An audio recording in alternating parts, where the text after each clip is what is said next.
అన్ని రకాల నొప్పుల నుండి తక్షణ ఉపశమనం కలిగిస్తాయి my doctor pain relief products. ఎటువంటి సైడ్ ఎఫెక్ట్స్ లేకుండా. ఠాగూర్ సినిమా వచ్చి 2003లో రిలీజ్ అయింది. కొన్ని నెలల తేడాతో మీకు నేషనల్ అవార్డు వచ్చేసి, అంటే మనకు అది పాజిటివ్ అంశం. ఇంకొక యాంగిల్లో ఆలోచించాలంటే తెలుగు సినిమా పాటకు నేషనల్ అవార్డు వచ్చి 20 ఏళ్ళు అయిందన్నమాట. అది కొంచెం బాధాకరం. అయితే దాంట్లో మళ్ళీ మెరుగేంటంటే ఒక సంతోషం ఏంటంటే చంద్రబోస్కు కిరవాణ్ గారికి ఆస్కార్ అవార్డు రావడం అనేది. సినిమా పాటల రచయిత కావాలి, అయి తీరాలనేది మీ లక్ష్యం కదా. ఈ ప్రయాణాన్ని మీరు ఒకసారి సమీక్షించుకుంటే మీకు ఏమనిపిస్తుంది? 6వ తరగతిలో నారాయణ రెడ్డి గారి పాటలు వింటున్నప్పుడే ఎప్పటికైనా సినిమాలకి పాటలు రాయాలనేది ఒక సంకల్పం. నేను దాన్ని వేటాడానా, అది నన్ను వెంటాడిందా తెలియదు, కానీ పాట మిమ్మల్ని వెంటాడింది కాబట్టే నేషనల్ అవార్డు వచ్చింది. ఇప్పుడు ఏ సినిమాలు చేస్తున్నారు సార్ ప్రజెంట్? మోహన్ బాబు గారి భక్త కన్నప్ప అని ఒక సినిమా. ఓహో. అగడాల ఆ గడీల దినగండపు ఏలుబడిలో జరిగిన రజాకార్ల దౌష్ట్యాల మీద ఒక పెద్ద పీరియాడిక్ సినిమా వస్తుంది. చిన్నప్పుడు మీరు ఆ సాహిత్యానికి అట్రాక్ట్ అయ్యేవాళ్ళ, ట్యూన్కి అట్రాక్ట్ అయ్యేవాళ్ళ మీరు? మా నాన్న పాడుతుంటే అమ్మ అచేతనంగా అసలు ఎవరో పిలిచినట్టుగానే లేచి నడుచుకుంటూ వెళ్ళిపోయేది. నాన్న నాటకీయంగా చెప్పేవాడు. కీచకుని వర్షన్ లాగా పాడేవాడు. అవును, ఆ పాత్రోచితంగా. కామిని నేను వీడగలేను, కామ బాధ కొర్రగలేను. ఆత్రేయ, ఆరుద్ర ఈ టైటిల్స్ ఎక్కడ కనిపించినా కానీ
వీరుడు రామరాజు ధనుష్టంకారానివా, భగత్ సింగ్ కడసారి పలికిన ఇంకిలాబ్ శబ్దానివా.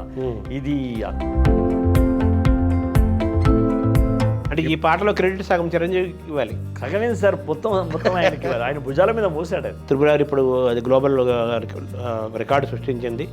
దానికి ఆస్కార్ వచ్చింది. తెలుగు సినిమా పాటకు ఆస్కార్ వచ్చింది. 2 పాటలు నా పాటలు అద్భుతంగా పోయినాయి. ఇప్పుడు ఒకటి పాప పాడేది. అవును. కొమ్మ ఉయ్యాల కోన జంపాల, అమ్మ ఒళ్ళో నేను రోజు ఊగాల. అడవి, అమ్మ, ప్రకృతి, ఆ 3 సన్నివేశం ఇవన్నీ కలుపుకొని పుట్టిన పాట. కుమురం భీముడో కుమురం భీముడో, పుడమి తల్లికి జనమా అరణమిస్తివీరు. విజేంద్ర ప్రసాద్ గారు కూడా అన్నారు ఆ మాట. ఈ పాట పుట్టడానికి కారణం ఏంటో తెలుసా అన్నాడు. రాజన్న సినిమాలో వెయ్యి ఊపిరి జెండా ఎగరై చావుకు ఎదురుగా అడుగై వెయ్యి వెయ్యి దెబ్బకు దెబ్బ వెయ్యే వెయ్యి. ఇలా అన్న తర్వాత నాన్న జీవితంలో కొన్ని ఘట్టాలు తీసుకుని కథను తయారు చేశారు. అదే రాజన్న. మీ నాన్నగారి జీవితమే రాజన్న జీవితంలో కొన్ని ఘటనలు మొత్తంగా. ఆ సినిమాకు డైరెక్టర్ విజేంద్ర ప్రసాద్ గారు అయినా ఆ పాటకు డైరెక్షన్ చేసింది రాజమౌళి గారే. చిరంజీవి గారేమో శ్రీశ్రీ గారు లైన్ తీసుకోమంటే రాజమౌళి గారేమో మీ నాన్న లైన్ తీసుకోవాలి, వెయ్యి కావాలన్న. ఓవరాల్గా మీ పాట ఏమిచ్చింది మీకు? పాట నాకు జీవితాన్ని ఇచ్చింది సార్, లైఫ్ని ఇచ్చింది. నమస్కారం. మనతో పాటు సుద్దాల అశ్వక్ తేజ గారు ఉన్నారు. సుద్దాల అశ్వక్ తేజ గారు అంటే తెలుగు సినిమా పాటకు నేషనల్ అవార్డు తెచ్చిన కవిత్రయంలో ఒకరు.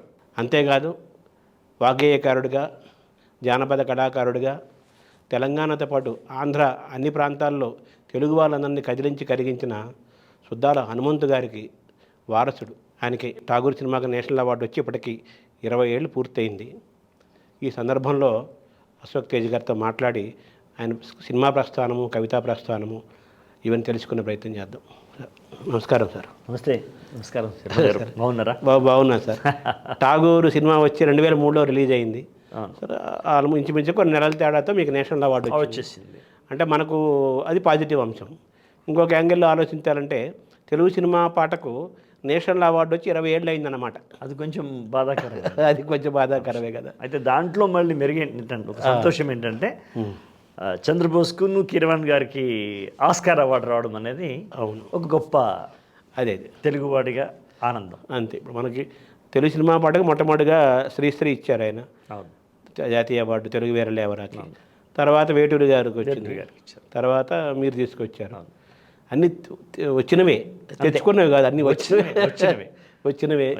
తర్వాత సరే ఇప్పుడు మీరు అన్నట్టుగా 20 ఏళ్ళు వచ్చినా కానీ 20 ఏళ్ళు అయినప్పటికీ కొంత బాధ ఉన్నప్పటికీ ఇంకో పక్క ఆస్కార్ రావడం అనేది ఒకసారి మళ్ళీ తెలుగు సినిమా పాట గురించి, తెలుగు సినిమా గురించి, తెలుగు సినిమా రచయితల గురించి, కవుల గురించి ప్రపంచమంతా చెప్పుకునే ఒక పరిస్థితి, ఒక మంచి వాతావరణం వచ్చింది సంగీత దర్శకుడికి, రచయితకి. సో అది ఒక పాజిటివ్ అంశం. ఓవరాల్గా దాదాపు మీరు సినిమాలకు వచ్చి కూడా 30 ఏళ్ళు అవుతుంది కదా. 94లో ఇప్పుడు వచ్చినట్టుంది మీరు. 93 అంటే అది 30 ఏళ్ళు. అంటే మీ సినిమా ప్రపంచంలోకి వచ్చి 30 ఏళ్ళు అయింది. నేషనల్ అవార్డు వచ్చి 20 ఏళ్ళు అయింది. 20 ఏళ్ళు అయింది. సినిమా పాటల రచయిత కావాలి, అయి తీరాలనేది మీ లక్ష్యం కదా. సో ఈ ప్రయాణాన్ని మీరు ఒకసారి సమీక్షించుకుంటే మీకు ఏమనిపిస్తుంది సార్? నిజంగా 6వ తరగతిలో నారాయణ రెడ్డి గారి పాటలు వింటున్నప్పుడే ఎప్పటికైనా సినిమాలకి పాటలు రాయాలనేది ఒక సంకల్పం. అది తెలిసి తెలియని వయస్సు. కానీ అది నన్ను వెంటాడిందా, నేను దాన్ని వేటాడానా, అది నన్ను వెంటాడిందా తెలియదు. కానీ మొత్తానికి ఆ కళ నెరవేరడమే కాకుండా ప్రజల యొక్క ఆశీస్సులు పొందడం, మీలాంటి పండితులు, గొప్పవాళ్ళు, రసజ్ఞులు, వాళ్ళందరి హృదయాల్లో ఒక చిరు స్థానాన్ని సంపాదించుకోవడం. సరే మీరు అన్నట్టు నందు అవార్డ్స్ కావచ్చు, లేకపోతే నేషనల్ అవార్డు కావచ్చు, ఇదంతా తలుచుకుంటే మాత్రం నిజంగా ఒక ఆశ్చర్యకరమైనటువంటి ఆనందాన్ని ఇస్తుంది. అంటే ఎప్పటికైనా పాట రాసి తీరాలనేది మీ పట్టుదల. రాయగలుగుతానా లేదా, ఏంటిది మనం రాద్దాం అనుకుంటే ఇలా జరుగుతుందని ఒక వేదన, ఇంకా అసలు వెనక్కి వెళ్ళిపోదామనే ఒక బాధ, ఇటువంటి మిక్స్డ్ వాతావరణంలో మొదలైన మీ ప్రయాణము శ్రీశ్రీ లాంటి వ్యక్తి, వేటూరి లాంటి మహాకవి సినిమా పరంగా, అటువంటి వాళ్ళు తీసుకొచ్చిన నేషనల్ అవార్డుని తెలుగు సినిమా పాటకు తెచ్చిన వాళ్ళల్లో మీరు ఉండటం అనేది, మీరు అనుకొని మీరు దాన్ని వెంటాడారు కాదు, పాటను మీరు వేటాడారు, పాట మిమ్మల్ని వెంటాడింది కాబట్టే నేషనల్ అవార్డు వచ్చింది. ఇప్పుడు ఏ సినిమాలు చేస్తున్నారు సార్ ప్రజెంట్? ఇప్పుడైతే మోహన్ బాబు గారి భక్త కన్నప్ప అని ఒక సినిమా ప్రారంభం చేశారు. భక్త కన్నప్ప మళ్ళీ వస్తుంది. ఓకే. అది ఎప్పుడో 6 సంవత్సరాల క్రితమే దాన్ని అనుకున్నారు వాళ్ళు. అప్పుడు సునీలు ఏదో అనుకున్నారు, ఒక టైంలో అనుకున్నారు. అది ఇప్పుడు వస్తుంది. దాంట్లో డిబేట్స్, డిస్కషన్స్ చేస్తున్నాను. నేను ఒక 4-5 పాటలు రాస్తున్నాను అందులో. ఆ తర్వాత రజాకార్ అని ఒక సినిమా వస్తుంది, పీరియాడిక్ సినిమా. అది దర్శకేంద్రుడు రాఘవేంద్రరావు గారి దగ్గర పనిచేసిన సత్యనారాయణ గారని, యాట సత్యనారాయణ గారి యొక్క దర్శకత్వంలో ఒక పెద్ద నిర్మాత తీస్తున్నాడు. అందులో నేను ఆల్రెడీ 2 పాటలు రాశాను, అవి రికార్డు కూడా అయిపోయినాయి. అదొక అంటే త్రిబుల్ ఆర్ తర్వాత ఒక తృప్తికరమైనటువంటి జాబ్ చేసిన సినిమాగా నేను అది ఆనందం పొందాను ఆ పాట రాస్తున్నప్పుడు. ఒక పీరియాడిక్ పీరియడ్లో రజాకాలదా రజాకార్ అంటే అది మేము పుట్టినప్పుడు నానకాలంలో జరిగిన ఆ నేపథ్యం పక్కాది. నైజాం రాజు దగ్గర ఉన్నటువంటి కిరాయి సైన్యానికి రజాకార్లు కదా వాళ్ళు. అవును. అయితే వాళ్ళు చేసిన ఆకృత్యాల మీద ఆగడాల మీద ఆ గడీల దినగండపు ఏలుబడిలో అని ఇప్పుడు పాట రాశాను నేను. కాబట్టి గడియలు అంటే కోటలు, రాతికోటని గడి అంటారు. అవును. ఆగడాల ఆ గడీల దినగండపు ఏలుబడిలో జరిగిన రజాకార్ల దౌష్ట్యాల మీద ఒక పెద్ద పీరియాడిక్ సినిమా వస్తుంది. దాంట్లో నేను ఒక 2-3 పాటలు రాస్తున్నాను. 2 రికార్డు కూడా అయినాయి. అదొక ప్రస్తుతం. ఇంక మరి భక్త కన్నప్ప చదువుతున్నారు. యాత్ర అనే ఒక సినిమా తీసినాడు మహి గారు అని డైరెక్టర్ మహి గారు. ఆయన ఒక సినిమా సిద్ధాలోకం ఎలా ఉంది నాయన అని ఒక సినిమా తీశాడు. అది రేపు ఆగస్టులో విడుదలవుతుంది. అందులో అన్ని పాటలు రాశాను. అది అంటే అదేదో కొంచెం తాత్వికంగా అనిపిస్తుంది ఆ పేరు. భలేగా ఉంది కదా, ఏదో బ్రహ్మంగారు లాగా. అది ఫుల్ లెంత్ కామెడీ సినిమా, పేరు అట్లా ఉంది. అదే బ్రహ్మంగారు సిద్ధుడు మాట్లాడుకున్నాడు. అదే ఉద్దేశం, అదే సిద్ధాలోకం ఎలా ఉంది నాయన అంటే ఎవరి లోకంలో వాళ్ళు ఉన్నారు గురువు గారు అన్నట్టు. ఎవడి గోల వాడిదని సినిమా తీశాడు కదా. ఇవి అంతే కదా, ఎవడి స్వార్థం వాడిదని ఎవడి గోల వాడిది. సో ఈ 3 భక్త కన్నప్ప ఒక రకమైన కాన్సెప్ట్ ఫిలాసఫీ, రజాకార్లు అనేది ఒక రకమైన ఫిలాసఫీ, ఇది ఒక రకమైన ఫిలాసఫీ. 3 డిఫరెంట్ ఫిలాసఫీస్ కదా. ఇవి ఆల్మోస్ట్ మీరు ఏకకాలంలో అనుభవిస్తూ రాసి ఆ రసాన్ని పండించాల్సిన సవాళ్ళు మీకు ఉంది కదా. అవును. అది దాన్ని ఎలా అనుభవించారు సార్? అంటే ఒకటి సార్, ఇప్పుడు సినిమా రచయితకు ఉండే గొప్ప అదృష్టము అదే, సవాలు అదే, కొంచెం కష్టము కూడా అదే. ఎందుకంటే మీరే డైరెక్టర్ అనుకోండి, మీరు ఒక అద్భుతమైన ఒక పెళ్లి పాటనో లేకపోతే ప్రేమ పాటనో రాయిస్తారు. మరుక్షణం ఇంకొక దగ్గరికి పోయినప్పుడు పూర్తి విరుద్ధమైనటువంటి ఒక మరణం గురించో లేకపోతే ఇంకేదో దాని గురించో ఒక ఫిలాసఫీ గురించో పాట రాసినప్పుడు లేదా ఒక డ్యూయట్ రాయించినప్పుడు ఆ వైవిధ్యం అనేది ఒకే రోజు వివిధ వ్యక్తులతో మాట్లాడుతున్నప్పుడు వివిధ వ్యక్తుల తాలూకు సన్నివేశాలలో వచ్చే ఆ రసాలు ఉంటాయి, అవి మనల్ని ఆనందపెడుతూ ఉంటాయి, కష్టపెడుతూ కూడా ఉంటాయి. అది ఇప్పుడు ఆ రసాన్ని మీరు అనుభవింపజేయాలి. ఆ 3 నిమిషాల పాటలో అన్నీ తానై, నటుడై, దర్శకుడై, పాటని తయారించడంలో గాయకుడై పాటను తయారించడం అంటాను నేను. అవును, తయారించడం. పాటను తయారించడం అనేది చాలా ఆనందాన్ని కలుగజేస్తుంది. అక్కడే మనకు ఒక తృప్తి, అంటే ఇష్టమైన కష్టం. అంతే కదా, బాగుంది. ఇష్టమైన కష్టం అంటే ఈ రసాన్ని, ఆ భావాన్ని తగ్గట్టుగా ఆ రసాన్ని పలికించాలి. అది మీరు ముందు మీరు అనుభవించాలి కదా, తర్వాత అనుభవింపజేయాలి. ఇందులో బోల్డ్ ఆనందం ఉంటుంది, అలాగే కష్టము, ఛాలెంజ్ ఉంటుంది. అది ఇష్టమైంది. అది అంతే కదా, అన్నీ అనుభవిస్తాం. అనుభవించి పల్లవించడం అంటారు. అంతే, కలవరించి పలవరించడం. అంతే, కలవరించి పలవరించడం, అనుభవించి పల్లవించడం. మీరు మామూలుగా సినిమా పాటల రచయిత అవ్వటము, మీ నాన్నగారు గొప్ప వాగ్గేయకారులు, ఉద్యమకారులు, ఎన్నో వేల మందిని, లక్షల మందిని ఆ కాలంలో చైతన్యం తీసుకొచ్చిన వ్యక్తి కదా. మీరు ఆ నేపథ్యం నుంచి వచ్చిన వ్యక్తి, సినిమా పాట వైపు ఎందుకు మీరు ఆకర్షణకు ఎక్కువ గురయ్యారు? అంటే సినిమా పాటలు అంటే చిన్నప్పటి నుంచి మా అమ్మ పాడే సినిమా పాటలు, మా అమ్మ హిందీ సినిమా పాటలు పాడేది, తెలుగు పాటలు పాడేది. ఆమె ఒక పెద్ద ఇష్టం అంజలీదేవి గారు. ఆమె సినిమాలు ఆ కాలంలో, అంటే మేము పుడుతున్న కాలంలో, పుట్టక ముందు అప్పుడు వచ్చిన సువర్ణ సుందరి లాంటివి, అద్భుతమైన ఆదినారాయణరావు గారు మ్యూజిక్ కదా, ఆదినారాయణరావు గారు, అవన్నీ మా అమ్మ మిషన్ కుడుతూ పాడడము. మా ఇంట్లో ఒక రేడియో ఉండేది. మా అమ్మ రేడియో పెట్టమంటే నేను రోజు కొంతమంది ఏదో 5-6 పాటలు వినేవాళ్ళు.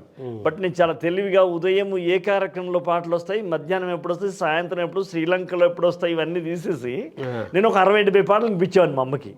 అమ్మ ఇట్లా మనం స్టేషన్ మారిస్తే వస్తాయి. ఆవిడ వినిపించినప్పుడు మీరు వినటం జరిగింది. అలా నాకు పాట బాగా పోతే ఇంట్లో నాన్న పాట రాయడము, అమ్మకి వినిపించడము, వేరే నాయకులు వచ్చినప్పుడు వాళ్ళని వినిపించడం, ఇల్లంతా ఒక పాట కచేరీలాగా ఉండేది. పాటల కర్మాగారం ఇల్లు, ఇల్లే ఒక పాట. పాట అయిపోయింది. కాబట్టి ఆ పాటల పందిరిలో పెరిగినవాడిని కాబట్టి ఆటోమేటిక్గా నాకు పాటల మీద ఇష్టమైంది. అప్పుడు మనకున్న ఏకైక వినోద సాధనం ఏదైనా ఉంటే సినిమానే. అవును, సినిమానే కదా. కాబట్టి అది పెద్ద క్రేజీ. అప్పుడప్పుడే తెలివస్తున్నప్పుడు ఒక కృష్ణశాస్త్రి గారి పాట, ఒక నారాయణ రెడ్డి గారి పాట, ఒక ఆరుద్ర గారు, ఇవన్నీ పాటలు వింటుంటే సినిమా పాటలు కూడా ఇన్ని రకాల, వీటికి ఇన్ని ముఖాల అని అనుకుని ఆశ్చర్యపోయి మా అమ్మతో డిస్కషన్ చేయడం. పోతే మా ఇంట్లో పాట మీద ఒక డిబేట్ నడిచేది, చర్చ జరిగేది. అలా నేను ఒక సినిమాలో ఓ బాటసారి నన్ను మరవకోయి మజిలీ ఎటైనా మను మాసు గాన అంటే నేను మను మాసు గాన అని చెప్పేవాడిని. మా అమ్మ నవ్వి, అరే అది కాదురా మను మాసు గాన. అమ్మ ఈ మను మాసు గాన అంటే ఏంటమ్మా అంటే, అరే అది మను మాసు గాన, మను వేరే మాసు వేరే కాదురా, మనుమా సుఖాన డివైడ్ చేయటం అని అమ్మ ఇంత బాగా చెప్పడం. మజిలీ ఎటైనా మనుమా సుఖాన, ఇది అమ్మ చెప్తుండడం. ఓహో ఇంత ఉందా అని అక్కడి నుంచి నాకు అది హుక్ అయింది, దిక్కయింది. అంటే పాట ఎలా వినాలి, ఎలా భావము అర్థము తగ్గట్టుగా ఎలా డివైడ్ చేసుకోవాలి, ఎలా దాన్ని అనుభూతించాలి. అంటే ముందు సాహిత్యాన్ని అనుభవించడం, తర్వాత సంగీతం. అట్లాగే ఇంట్లో ఏదైనా మా నాన్న హైదరాబాద్కి వస్తే ఒక మంచి కొత్త పుస్తకం తీసుకొచ్చేవాడు. అంటే అది కథా సాహిత్యం కావచ్చు, కవిత్వము కావచ్చు. అది కర్పూర వసంతరాయలు బుక్కు, ఇప్పుడు రంగభూమి లాంటి ప్రేమ్చంద్ రాసిన రంగభూమి నవల, ఇలాంటివన్నీ నాన్న తీసుకొచ్చే లైబ్రరీలో పెట్టేవాడు, తన లైబ్రరీలో పెట్టేవాడు. అది మా ఇంట్లో మొదలు నాన్న చదువుతుంటే మేము వినేవాళ్ళం. నాకు ఎప్పుడైతే చదువు వచ్చిందో నాన్న టోటల్గా ఆ బాధ్యత నాకు అప్పచెప్పాడు. ఆయన ఎప్పుడైనా సరే ఇంట్లో ఏ పుస్తకం వచ్చినా నేనే చదవాలి. చదివినప్పుడు అందులో వచ్చే వాక్యాలు ఉంటాయే, ఇప్పుడు మహత్తర కళాఖండాలన్నీ మానవుల హాహాకారాల్లోంచి జనిస్తాయి అనే ఒక వాక్యం శరత్చంద్ర చటోపాధ్యాయ రాసిన శేష ప్రశ్నలో ఉంది. తాజ్మహల్ చూసుకుంటూ అందరూ పొగుడుతూ ఉంటే అందులో కథానాయిక కమల, ఆమె అది సరేలే కానీ మహత్తరమైన కళాఖండాలన్నీ మానవుల హాహాకారాల నుంచి పుడతాయి కదా అన్నప్పుడు నాకు అనిపించింది, శ్రీశ్రీ గారు తాజ్మహల్ నిర్మాణానికి రాళ్ళెత్తిన కూలీలు ఎవ్వరు అని రాసినాడే, దానికన్నా ముందే శరత్చంద్ర చటోపాధ్యాయ మానవుల హాహాకారాల నుంచే మహత్తర కళాఖండాలు అనే మాట తప్పకుండా శ్రీశ్రీ గారికి కూడా ఇన్స్పైర్ చేసిందేమో అన్నంత చర్చ నడిచేది మా ఇంట్లో. అదే ప్రభు వెక్కిన పల్లవికి కాదు, అంటే ఆలోచించటం. ఈ విషయం వచ్చినప్పుడు ఆ విషయం గుర్తు చేసుకుని నాన్న, నేను, అమ్మ, ముఖ్యంగా అమ్మ నాన్న మాట్లాడుతుంటే మేము వినడం, చర్చ. దాంట్లో అప్పుడప్పుడు నేను దాంట్లో తెలిసి తెలియకుండా మాట్లాడడం, అక్కడ నేను ఏదైనా మంచి మాట చెప్తే మా నాన్న కూడా ఈ అవగాహన బాగుంది అనేవాడు.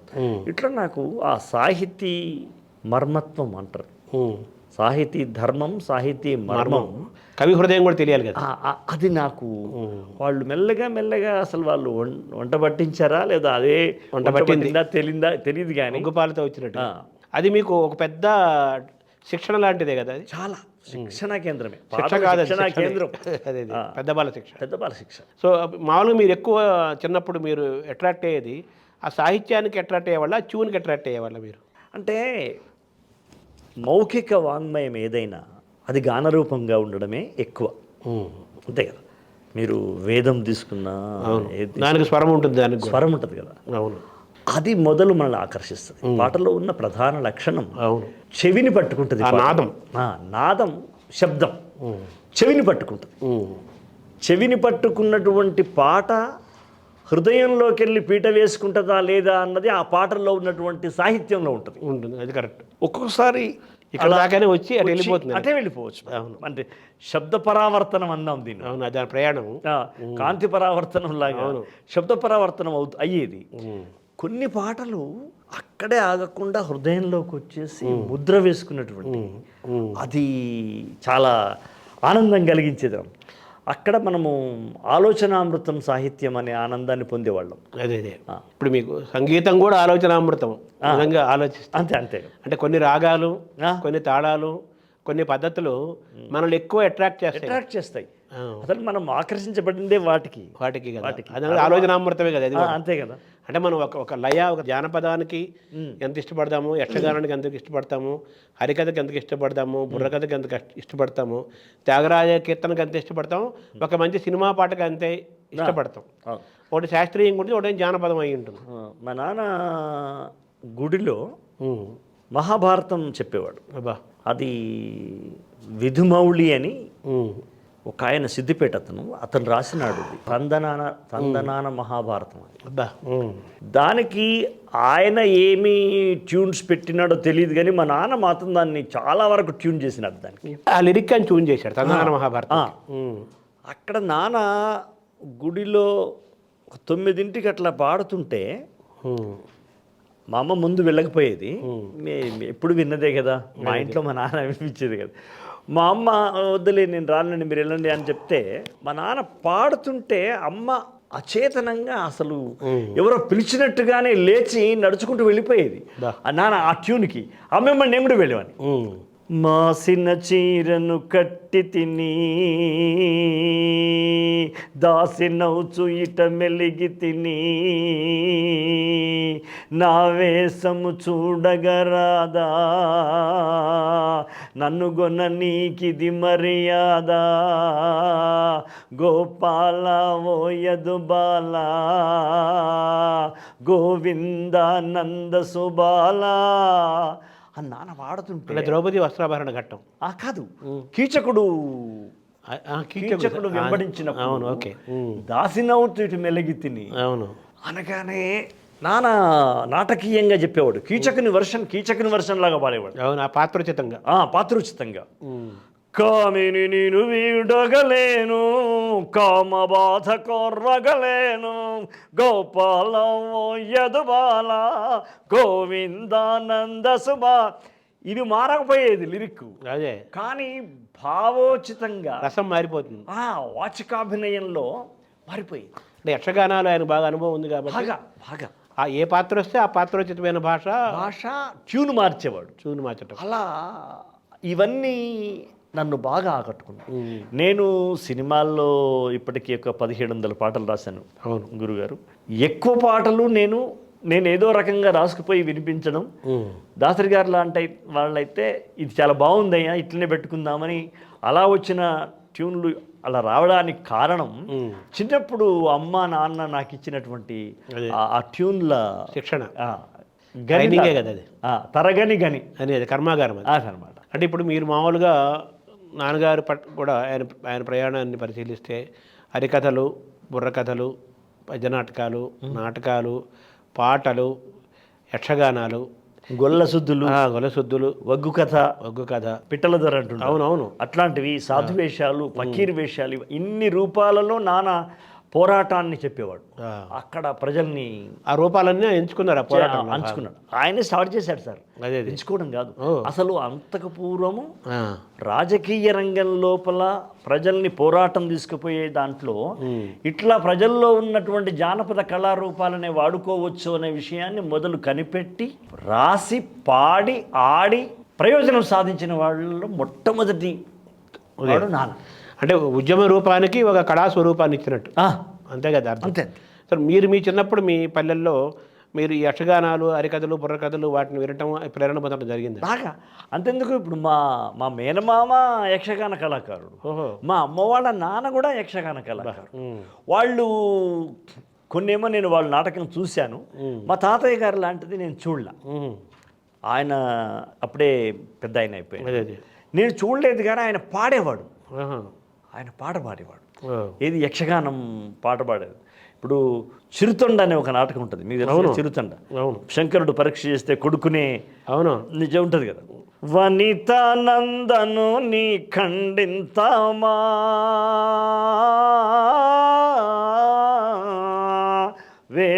వేరుగా పక్వముగా వింతామా, ఇలాంటి పాటలు మనము చిందు కళాకారులు, అవును. దాసరి అని వాళ్ళని వచ్చేవాళ్ళు. వాళ్ళు మా తాతయ్య, మా మేనమామ పాడుతుంటే నాకు చాలా చాలా అట్రాక్ట్ అయిపోయేవాడిని. అప్పుడు మాకున్న వినోద కాలక్షేపం అంతే కదా పల్లెటూళ్ళల్లో. అంతే. ఒక హరికథగాయ గారు వస్తే అబ్బో ఆయన బతిమాలి, అయ్యా మీరు ఇంకొక రోజు ఉండండి, ఇంకో రోజు ఉండండి అని. అలా హరికథలు, బుర్రకథలు, యక్షగానాలు, భజనలు ఇవన్నీ కదా, అవే కదా వినోద భజనలు మేము పాల్గొనేవాళ్ళం. అయితే నాన్నగారు ఏం చేశారంటే ఈ జానపద కళారూపాలని ఒక ఉద్యమానికి కళారూపాలుగా మలిచారు. కాబట్టి అంత చైతన్యం తీసుకురాగలిగారు బాగా బాగా. సో బేసిక్గా నాన్నగారు కమ్యూనిస్ట్ కదా. అవును. సో మీలో కమ్యూనిస్ట్ ఉన్నాడా? మీలో ఎవరున్నారు? అంటే నానంత నిబద్ధత కలిగిన కమ్యూనిస్ట్ ఉన్నాడని నేను, అంటే అప్పుడు ఆ నేపథ్యం అటువంటిది కదా. అంతేగాని అంత నిబద్ధత కలిగిన కమ్యూనిస్ట్ ఉన్నాడని చెప్తే హిపోక్రసీ అవుతుంది. అదే నేను అంత నిబద్ధత లేదు. ఆయన చనిపోయేదాకా అచ్చమైన ప్రజాకవి. ఆయన ఎప్పుడు దేవుణ్ణి వ్యతిరేకించలేదు కదా. దేవుడు ఎప్పుడు వ్యతిరేకించలేదు. ఆయన రోజు ఒక చాలా నిష్ఠగా తపస్సు చేసుకునేవాడు. అంటే ఒక ధ్యానం అంటారు చూడండి, యోగము ధ్యానం చేసుకునేవాడు ఆయన ఎప్పుడు దేవుడు లేడని ఏ సందర్భంలోనూ అనలేదు. అదే అంటే ఆయన దృష్టిలో కమ్యూనిజం అంటే అందరూ సమానత్వం ఒకటి. అప్పుడు జరుగుతున్నటువంటి ఆ దౌర్జన్యాలు, ఆ వెట్టి చాకిరి, ఆ దోపిడీ, ఆ మానభంగ ఇవన్నీ ఉన్నాయి కదా. అవును. మేము పుట్టకముందు సంగతి చెప్తాను. అవును. వాటికి వ్యతిరేకంగా తిరుగుబాటు అనేది ప్రధానం. ఇప్పుడు అవసరం కూడా. ఇది కరెక్ట్ కాదు, నడుస్తున్న చరిత్ర కరెక్ట్ కాదు, మనకు స్వాతంత్ర్యం రావాలి, మనం కూడా ఈ బ్రిటిష్లో అక్కడ వెళ్ళిపోవాలి, ఈ నైజారాజు ఇక్కడ కూలిపోవాలనే ఉద్దేశంలో ఆయన కమ్యూనిస్టు అయినాడు. కానీ ఆయన ముందు ఆర్య సమాజిస్టు. అదే అంతఃపూర్వం ఆయన అడవులలో వాళ్ళ గురువు గారితో తిరిగి ధ్యానము, యోగము చేసిన వ్యక్తి. అది మన అల్లూరి సీతారామరాజు లాగా. ఇప్పుడు మీ ఇళ్ళ నేపథ్యంలో మీ ఎప్పటి నుంచో ఉంది మీ ఇంట్లో ఈ కళ అనేది, అంతే కదా? సంగీత సాహిత్యం మా తాతల నాకు ఆడుతుంది. మా నాన్న వాళ్ళ నాన్నలు 6 సార్. ఆ 6లో 6 ఇంక వేరే వాళ్ళకు పాత్రలు ఇచ్చేది లేదు. వాళ్ళే ప్రతినాయకుడు, కథానాయకుడు, మంత్రి కూడా, సూత్రధారి అంటారే. అవునవును. ఇవి చేసి ఒక్క కళావంతుల కుటుంబం నుంచి ఒక అమ్మాయి, పాడగలిగిన అమ్మాయిని పెట్టుకుని ఆమె కథానాయిక. మా నాన్న వాళ్ళ నాన్న సూత్రధారి, మంత్రి క్యారెక్టర్ అదే చేసి వాళ్ళు కొన్ని సంవత్సరాలు వాళ్ళ ఒక సీజన్లో వెళ్ళి నాటకాలు వేసి మళ్ళీ వచ్చేవాళ్ళట. అట్లా అమ్మ వైపు నుంచి కూడా అంతేనా? అమ్మ వైపు కూడా అంతే. అమ్మ వైపు వాళ్ళేమో ఊళ్ళో వాళ్ళ ఆలేరు అని ఉంది ఇక్కడ, ఆలేరులో వాళ్ళ చుట్టాలు, పక్కాలు, బ్రదర్స్ ఉంటారు కదా, వాళ్ళు నాటకాలు వేసేవాళ్ళు. సో మీరు ఇంత జానపద నేపథ్యము, ఇంత బహుకళారూపం యొక్క బ్యాక్గ్రౌండ్ ఉన్నవాళ్ళు సినిమా పాటలోకి రావడానికి కారణం ఆ రేడియోలో ఆ పాటలు వింటమేనా మూలం? లేదు. నారాయణ రెడ్డి గారి పట్ల నాకున్నటువంటి ఆ క్రేజ్ అంటారే విపరీతమైన. అది ఆయన కవి సమ్మేళనం వస్తే రేడియోలో ఆయన కవిత్వం పాడుతుంటే, అంటే చదువుతుంటే, తర్వాత ఇంటర్కి మేము హైదరాబాద్కి వచ్చాం కదా, వచ్చిన తర్వాత మళ్ళీ అది అట్లా వెంటాడుతూ వచ్చింది నన్ను. ఇంటర్కి హైదరాబాద్కి వచ్చేసరికల్లా ఆయన రవీంద్ర భారతిలో కవి సమ్మేళనాలు, రేడియోలో ఆయన ప్రసంగాలు, రవీంద్ర భారతిలో ఆయన ప్రసంగాలు, ఇవన్నీ విని ఓ తెలుగు ఇలా మాట్లాడాలా, ఓ పాట రాస్తే ఇలా రాయాలా, ఇవన్నీ నన్ను కలవరపెట్టి నిద్ర లేకుండా చేసేవి. సో ఎప్పటికైనా మనం అటు వెళ్ళాల్సిందే అని. అంటే మీకు ఆయన రోల్ మోడల్ నారాయణ రెడ్డి గారని చెప్పాలి పక్క. ఇప్పుడు కొన్ని సినిమాలుగా ఆయన సరసన మీ పేరు వచ్చే సందర్భాలు కూడా మీకు వచ్చేసాయి కదా. అంటే నా మొదటి సినిమా, నన్ను టేక్అప్ చేసిన సినిమాలోనే ఆయన ఫస్ట్ పేరు, సెకండ్ పేరు నాది, ఒసేరామలం. అది మీకు ఏమనిపించింది సార్ ఆ సందర్భం? అయితే నేను ఎప్పుడు చిన్నప్పుడే అనుకునేవాడిని, ఎప్పటికైనా వెండితెర మీద నారాయణ రెడ్డి గారి పేరు మొదలు ఉండాలి, రెండో పేరు నాది ఉండాలి అనుకునేవాడిని. అది ఒక 15-16 ఏళ్లలో అది సిద్ధించింది, సాకారమైంది. ఇప్పుడు మామూలుగా మీరు ఆత్రేయ, ఆరుద్ర ఈ టైటిల్స్ ఎక్కడ కనిపించినా కానీ అక్కడ మీ పేరు ఊహించుకునేవాళ్ళు బాగా. పేపర్ చదువుతుంటే పాటలు ఆరుద్ర అని వస్తుంది కదా, నాకెందుకు అశోక్ తేజ అంతే అని నాకు అక్షరాలు అట్లా కనిపించేది. చెరిపేసి దాని మీద రాసేసుకునేవాడిని. తర్వాత అలా నాకు అనిపించేది ఒకసారి భ్రమలాగా. మనం ఎదురు చూస్తున్న వ్యక్తి గుంపులో వస్తుంటే ఏ వ్యక్తి వచ్చినా ఆ వ్యక్తి అనిపిస్తాడు. అట్లాగే నా పేరే నాకు ఒక చిత్తభ్రమ కలిగించేది. అలా జరుగుతుండేది. ఆ భ్రమ నిజమైంది కదా, కళ నిజమైంది కదా. భ్రమ నిజం కావడం గొప్ప సంభ్రమమే కదా. సంభ్రమమే. సార్ మీకు మామూలుగా సినిమా పరిశ్రమలో ఒక ఒక ఊపిని ఒక లైఫ్ని దీన్ని ఇచ్చిన వాళ్ళకి చెప్పుకోవాలంటే ఎవరిని చెప్పుకుంటారు సార్ ప్రధానంగా? దర్శకరత్న దాసరి నారాయణరావు గారు. ఎందుకంటే అంతకుముందు నేను కొన్ని పాటలు రాసిన, ఫస్ట్ పాట కూడా బాగా హిట్ అయినా ఒసే రామలమ్మతోటే నా లైఫ్ టర్న్ తీసుకుంది. కాబట్టి డెఫినెట్గా ఆయన వల్లనే. హుషేలంలో ఎన్ని పాటలు రాశారు? 7 పాటలు రాశాను. బా అలా 11 పాటలు ఉంటాయి. 7 సాంగ్స్ రాశాను. అందులో ఒకటి యక్షగానం టైప్లో ఒక పాట ఉంటుంది కదా, అది నేను రాసింది.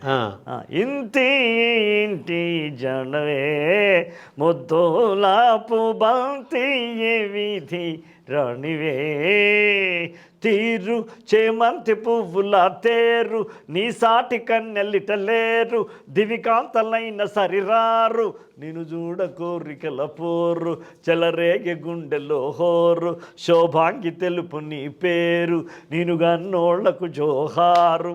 ఇలా ఇవి నేను రాసినటువంటి. అదే ఇప్పుడు ఈ రాసిన ఈ యక్షగానంలో మీ తాతగారి ప్రభావం ఫుల్గా కనిపిస్తుంది కదా. దాసరి గారు మిమ్మల్ని ఎలా పికప్ చేశారు సార్? అంటే ఉత్తేజం ఉన్నాడుగా నాకు. అవును, అక్కయ్య కొడుకు కదా వాడు ముందు వచ్చాడు సినిమాలో.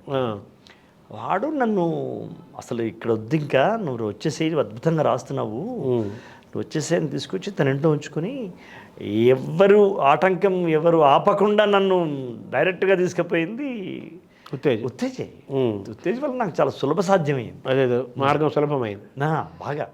అయితే మీరు గతంలో ఈ సినిమాలకు సంబంధం లేకుండా కూడా పాటలు రాస్తుండేవాళ్ళు కదా చాలా. నేను ఒక 2000 పాటలు రాసిన తర్వాత సినిమాలకు వచ్చా. అదే నేలమ్మ నేలమ్మ నేలమ్మ నీకు వేల వేల వందనాలమ్మ సాలేటి వానకెత్తుళ్ళింత ఇంకా సాలు సాలుకు నువ్వు బాలెంత, ఇలాంటివన్నీ విపరీతంగా రాసిన తర్వాత పూర్తి చందో బందోబస్తుతో ఇక్కడికి వచ్చారు. ఆల్రెడీ మీరు మాలో పాట మీ జీవితంలో భాగమై వినటము పాడటము రాయటము భాగమైంది కాబట్టి మీకు స్పందన కలిగినప్పుడల్లా కవితలు పాటలు కథలు రాసుకుంటూ ఉండేవాళ్ళు. ఆల్రెడీ కొంత సంపద మీ దగ్గర ఉంది. అయితే నువ్వు సినిమాకి రావాలి, నారాయణ రెడ్డి గారి ప్రేరణ, సినిమాకి రాయాలని ఒక ఆలోచన ఉంది కాబట్టి ఉత్తేజ్ ద్వారా దాసరి గారు పరిచయం. అంటే ఉత్తేజ్ మా ఊరికి వచ్చిన వాడు అమ్మమ్మ తాత అంటే మా నాన్నమ్మ కదా, అంతే మీ ఇల్లుకే ఇంటికి వచ్చేవాళ్ళు. అప్పటికే నేను పాటలు రాసుకునేవాడిని, ఏకపాత్రలు రాసేవాడిని, నాటకాలు రాసేవాడిని, డైరెక్షన్ చేసేవాడిని. నా పాత్రలు ఏకపాత్రలు కూడా వాళ్ళు చేశారు. ఉత్తేజ్ మా తమ్ముడు కలిసి రూదర్ఫర్డ్ సీతారామరాజు నేను రాస్తే వాళ్ళు ప్రదర్శించినారు. నా ప్రభావం వాడికి ఉంటుంది కదా, పెద్దవాడిని కాబట్టి. కాబట్టి ఆ పాటలో ఉండే ఒక స్ట్రోక్ ఉంటుంది కదా, ఒక ముద్ర, అది వాడిని బాగా ఆకర్షించింది. మామయ్య మీరు డెఫినెట్గా మీకు బాగుంటుంది, మీరు పెద్ద ఆయన దృష్టిలో పడితే సరిపోద్ది అని చెప్పి అలా నన్ను పరిచయం చేసింది. దాసరి గారికి పరిచయం చేసింది ఉత్తేజ్. దాసరి గారు ఏ పాట వినిపించారు ఫస్ట్ ఆయన? నేను చెప్పిందే నేలమ్మ నేల వినిపించారు. వందనం ఆకుపచ్చ చందమామ అని రైతు మీద రాసిన పాట వినిపించాను. పాట ఎలా పుట్టిందో అనేటువంటి పాట, టప టప టప చెమట బట్లు తాళాలై పడుతుంటే పాట పనితో పాటే పుట్టింది. ఇలాంటివి ఆయన 15 నిమిషాలు టైం ఇచ్చాడు. ఆయనకు అలా అలా అలా మేము పావుదొక్క 2 గంటల దాకా ఆయన మమ్మల్ని పోనీయాలి, నన్ను పోనీయాల, ఇంకా పాడు అని చెప్పాడు.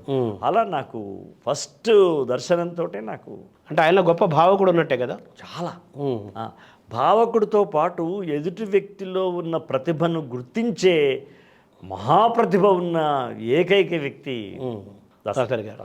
సో ఆ సినిమా సూపర్ డూపర్ హిట్ కదా. ఆ సినిమా తర్వాత మీకు వరుసగా అవకాశాలు బాగా వచ్చాయి. ఇక ఆ తర్వాత నేను అంతకుముందు ఒక ఏడాది అటు ఇటు గడిపాను. అటు స్కూల్కి వెళ్ళేవాడిని, మళ్ళీ వచ్చేవాడిని. కానీ ఒసే రామలమ్మ వచ్చిన తర్వాత ఇంకా నేను మళ్ళీ ఇటు నాగార్జున గారి నిన్నే పెళ్ళాడితో వచ్చింది, అటు నారాయణమూర్తి గారి సింగన్న దళం అటువంటి సినిమాలు వచ్చినాయి. ఇలా నాకు అన్ని రకాల జోనర్స్ అంటారా, ఆ జోనర్స్ నుంచి నాకు సినిమాలు వచ్చినాయి. అంటే మీరు మామూలుగా ఈ స్ఫూర్తిదాయకమైన పాటలు, అలాగే ఒక విప్లవమైన నేపథ్యంతో ఉన్న పాటలు, లేదా ఒక చైతన్య స్ఫూర్తివంతమైన పాటలు, లేదా మీకు భావము ఆవేశము ఆర్ద్రత బాధ కలిగినప్పుడు పొంగే కవిత, స్వయంగా బేసిక్గా మీరు కవి కదా. అవును, ఆ కవి పాట రూపంలో వచ్చేస్తుంది. ఇటువంటి నేపథ్యంలో ఈ దాసరి గారి సినిమా ఒసే రామలమ్మ అంటే పూర్తిగా పోరాట నేపథ్యం ఉంది కాబట్టి యక్షగానాలు అవి ఈజీగా మీ పెన్ను పరిగెత్తింది బ్రహ్మాండంగా. రివర్స్లో కృష్ణవంశీ రివర్స్ కమర్షియల్ సినిమా ఒకటి పెళ్ళాడుతలో వచ్చింది. అది ఎలా జరిగింది? అది కృష్ణవంశీ గారును నేను ఉత్తేజ్ వీళ్ళంతా ఒకే అపార్ట్మెంట్ ఉండేవాళ్ళం. ఓహో, కృష్ణవంశీ మన ఉత్తేజ్ ఒకే రామ్ గోపాల్ దగ్గర బ్యాచ్ కావదా. ఉత్తేజ్ ఏమో పెళ్ళయింది, మేము వాడి దగ్గర ఉండేవాడిని. మేము ఒక ప్లాట్లో, పక్క ప్లాట్లో కృష్ణవంశీ ఉండేవాడు. ఇక తెలుస్తుంది కదా మామయ్య పాటలు రాస్తాడు. ఆయన చాలా నా పాటలు వినేవాడు. ఆయన సాయంకాలం కూర్చుంటే అప్పటికే ఓషే రామలం ఉంది కదా ఉంది. తర్వాత బాగా పాటలు వినేవాడు. ఒసే రామలం రాకముందు కూడా వినేవాడు. అయితే ఆయన గులాబీలో అవకాశం ఇవ్వలేదు కానీ నిన్నే పెళ్ళాడతలో ఇచ్చాడు. అది నాకు బాగా. అది ఏ పాట సార్ అది? చుక్ చుక్ తార తార నా మగుడు రంప్యారి పాని ఇచ్చి ఫ్యాన్ ఏమంటాడే చెల్లే. ఇది పూర్తిగా మీ స్టైల్కి మీ మనసుకి విరుద్ధమైన పాట అది. విరుద్ధమైన అంటే మీకు అసలు యాక్చువల్గా మీకు ఆ పాట పాడటం కూడా పెద్దగా ఇష్టం నేను అనుకోను. లేదు అదే నేను ఎప్పుడు చెప్పను కూడా. కానీ అక్కడ మాత్రం పేలింది అది. సినిమాలో బాగా. ఇప్పుడు ఈ క్రీమ్ బిస్కెట్ పాట కూడా కొంచెం దగ్గర అనిపిస్తుంది ఇది. అంతే కదా ఈ తాళం. వచ్చిండే మెల్ల మెల్లగా వచ్చిండే క్రీమ్ బిస్కెట్ వేసిండే గమ్మున కూర్చొనివ్వడే నిల్చొనియ్యండే. ఇది ఇట్లా. ఈ క్రీమ్ బిస్కెట్ పాట సూపర్ డూపర్ హిట్ అయింది. అప్పుడు సినిమా వచ్చిన కొత్తల్లో కొన్ని లక్షల వ్యూస్ వచ్చాయి. కోట్లలోకి వెళ్ళిపోయింది. ప్రారంభం లక్షలకి అట్ల నుంచి కోట్లకి వెళ్ళిపోయింది సార్. ఇందులో మీ మనవరాలు కూడా వాటా ఉందని ఎక్కడ విన్నాను. అవునవును. క్రీమ్ బిస్కెట్ మాట మా మనవరాలది. అదేంటి సార్ ఆ సందర్భం? నేను పాట రాసుకుంటుంటే వాళ్ళు గొడవ చేస్తుంటే వెళ్ళి బంగారం కాదు గొడవ చేయొద్దమ్మా పాట రాస్తుంటే తాతయ్య అంటే, మా పెద్ద మనమరాలేమో తాత మనకు బిస్కెట్ ఇస్తాండే అంది. చిన్నపిల్లలు అప్పుడు. చిన్నామే ఒత్తి బిస్కెట్ కాదక క్రీమ్ బిస్కెట్ ఇస్తాండు అంది. అది నాకు యురేకా అనుకున్నది వినగానే. దాన్ని తీసుకొచ్చి అలా మలిచి అంటారు. అంటే ఆ జనరేషన్ వాళ్ళు కనెక్ట్ అవుతారండి. అక్కడ ఉంది ఆ మాట. అంత చిన్న పిల్లల్లో క్రీమ్ బిస్కెట్ అనే మాట ఉందంటే టోటల్ యూత్ అంతా ఉన్నట్టే కదా. అదే అది సూపర్ డూపర్ హిట్ కదా. పెద్ద హిట్ అది. సో తర్వాత మీకు మీ సినిమా ప్రయాణంలో మోహన్ బాబు పాత్ర కూడా ఎన్నదగింది అంటారు. అది ఎలా జరిగింది? అంటే ఇప్పుడు దాసరి గారి అన్ని మెసేజ్ ఓరియంటెడ్ ఉంటాయి. అవునవును. అప్పుడు మళ్ళీ అదొక సిరీస్. అప్పుడు ఏంది ఉసే రాములమ్మ, ఎన్కౌంటరు, అడవిలో అన్న ఈ సిరీస్ నడుస్తుంది. సమ్మక్క సారక్క, అడవి చుక్క. అది నడుస్తున్న నేపథ్యంలో అడవిలో అన్నతో మోహన్ బాబు గారితో పరిచయం. అప్పుడు మోహన్ బాబు గారు ఏం చేశారంటే, ఓయ్ నువ్వు ఇవే రాసుకుంటూ కూర్చుంటే ఏడాదికి ఒకటే వస్తుంది, కమర్షియల్ కూడా రాయాలి, నువ్వు రాయగలవు, నేను కలెక్టర్ సినిమా తీస్తున్నాను, నువ్వు రా అని తిరుపతికి తీసుకెళ్ళి ఆయన పాటలు రాయించాడు. అట్లా నన్ను కమర్షియల్ సినిమాల్లో ఒక జెండాలాగా నన్ను నిలబెట్టినటువంటి మహానుభావుడు మోహన్ బాబు గారు. కృష్ణవంశీ కూడా నిన్నే పేరు కూడా సూపర్ డూపర్ హిట్ కదా. అదే పక్కా కమర్షియల్ మూవీ కదా. అదే అంతే. అట్లాగే శ్రీహరి గారు, చనిపోయిన శ్రీహరి గారు, ఆయన ఒక దశలో నేను ఏదో నిరాశగా ఉంటే, లేదు నావి ఒక 17 సినిమాలు హీరోగా వస్తున్నాను నేను, ప్రతి సినిమాలో నీకు పాటలు ఉంటాయి అంటే 17 సినిమాలు అంటే ఎంత పెద్ద జర్నీ సార్. చాలా పెద్ద జర్నీ కదా. దాదాపు 3-4 ఏళ్ళు అవుతుంది కదా సినిమాకు ఒక పాట ఇచ్చినా. అంతే కదా. అవును. అట్లా నన్ను దాసరి గారు తర్వాత మోహన్ బాబు గారు, శ్రీహరి గారు, కృష్ణవంశీ గారు, వీళ్ళంతా నన్ను. అంటే మీరు ఎందుకు వెళ్ళిపోవాలనుకున్నారు ఒక దశలో? అంటే ఒక్కొక్కసారి మనకు స్లంప్ వస్తుంది కదా, ఎవరు పిలవట్లేదేంటి, ఎవరు ఫోన్ చేయట్లేదేంటి, బహుశా ఎట్లా ఇది అని ఆ చిన్న దిగులు ఉంటుంది సినిమా ఇండస్ట్రీలో ఎవరికైనా. ఆ టైంలో బాధపడతా ఉంటే అది ఎవరో చెప్పారట ఆయనకి, అరే ఈ పాట శ్రీరామలం పాటలు భలే రాసినాడయ్యా అతను. ఎవరు అంటే అతను బాగా రాసిన కానీ కొంచెం అతను మధ్య ఏదో ఎవరు విలువట్లేదని చెప్పి కొంచెం బాధపడుతున్నాడు సార్, ఇంటికి వెళ్ళిపోతాడేమో అనిపిస్తుంది అంటే. ఎవరున్నారు అన్నమాట వాళ్ళు ఎక్కడ పక్కన వాళ్ళు ఎవరో అన్నారు. అది విని నన్ను ఫోన్ చేసి పిలిపించాడు శ్రీహరి గారు పిలిపించి నాతో ఒక షూటింగ్కి పిలిపించి కూర్చోబెట్టుకొని, నువ్వు ఈ సినిమాలో రాయి ఇలా చెప్పి అట్లా రాయించాడు. అంటే ఇన్ని వందల సినిమాలు మీరు 2700 పాటలు సార్, పాటలు రాశారు. 1700 సినిమాలు, 1700 సినిమాలు రాశారు కదా. ఇందులో మీరు గతంలో రాసుకున్న పాటలు సినిమాలుగా వచ్చిన ఎన్ని ఉంటాయి సార్? ఇప్పుడు ఇదే కదా ఇంటి, అది గతంలో రాసిన పాటే. పుల్లల మంటివి గదర్రా, అది గతంలో రాసిన పాట. ఒకటే జననం ఒకటే మరణం, అది గతంలో రాసుకున్న పాటే. ఇవన్నీ ఇట్లా అవకాశం వచ్చినప్పుడు అవి వేస్తే పర్ఫెక్ట్ గా సిచ్యువేషన్ సూట్ అయింది. మీరు ఆల్రెడీ లోపల ఉండేవి ఇలా ఇస్తుండేవాళ్ళు, పంచేవాళ్ళు, చిన్న మార్పులు చేసేవాళ్ళు, అంటే కథకు అనుకూలంగా. ఇప్పుడు మీరు స్వయంగా పాడగలుగుతారు, దానికి సినిమాకు సంగీత దర్శకుడు ఉంటాడు కదా. మీ ఇద్దరి మధ్య ఎలా ఉండేది కాపురం? బ్రహ్మాండంగా ఉండేది. అంటే మీ ట్యూన్ యాజిటీగా తీసుకునేవాళ్ళ? అది డైరెక్టర్ మీద ఆధారపడి ఉండేది. ఒక్కోసారి ఒకసారి మీరు పాడారు నేలమ్మ, అదే ట్యూను నారాయణమూర్తి గారు మొన్న ఒక సినిమాలో పెట్టాడు కదా. అట్లాగే నేను ఒకసారి దాసరి గారి దగ్గర ఒక తమాషా జరిగింది. నాయుడు గారు అనే సినిమా తీస్తాను. అవునవును. దాంట్లో నా ఆకుపచ్చ చందమామ ఆల్రెడీ రికార్డ్ అయిపోయింది పాట. అయిన తర్వాత కోడలును అత్త మామ ఆహ్వానించే పాట ఒకటి కావాలి సన్నివేశ ప్రకారం. నేను అక్కడే ఉన్న ఆఫీస్లో, నాకు చెప్పట్లా, గురుగారు నాకు చెప్పట్లా, ఒక పెద్ద రచయితకి చెప్పి ఇది రాయమంటున్నాడు. ఆయన రోజు ఒక పల్లవి రాసి తీసుకొస్తున్నాడు. ఈయనకు నచ్చట్లా. మేము ఊరికే ఉంటాం కదా పక్కన. జరుగుతూ ఉంది. ఒక 10 days దాకా అయింది. నేను అక్కడే ఉన్నా. నేను వెళ్ళిపోంటే ఉండు, నువ్వు ఎందుకు పోతావు అని అంటున్నాడు ఆయన. ఇక ఆయన అంటే మనం ఏమంటాము పెద్ద. నాకు ఒకసారి ఈ దర్శకుడు చెప్పకపోతే ఏంటి, నేనే రాస్తాను అని నాకు నేనే అనుకుని మీకేమో రాసేసి ఉంచారు, ఎందుకని మంచిదని, ఎందుకని రాసుకున్నాను నేను. ఆయన చెప్తుంటే విన్నా సన్నివేశం. ఏం లేదు అబ్బా, కట్టు బొట్టు మన యొక్క సంప్రదాయము ఇది ఉంది కదా, అట్లా ఆహ్వానించాలి అన్నట్టు చెప్తున్నాడు. నాకు చెప్పట్లా. నేను రాసి పెట్టుకున్నాను కానీ ఆయనకు చూపెడితే నిన్నెవరు రాయమన్నారు అని అంటాడేమో అని. ఎందుకని రాసి ఉంచుకున్నా దగ్గర అవుతుంది. ఒకసారి వాళ్ళ కో డైరెక్టర్ ఉన్నాడు రవి గారు అని. ఆ రవణ నాకు వినిపించాను నేను నా రూమ్లో.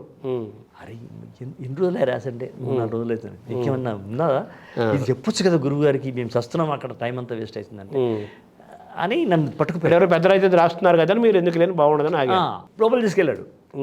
ఏంట్రా అన్నాడు.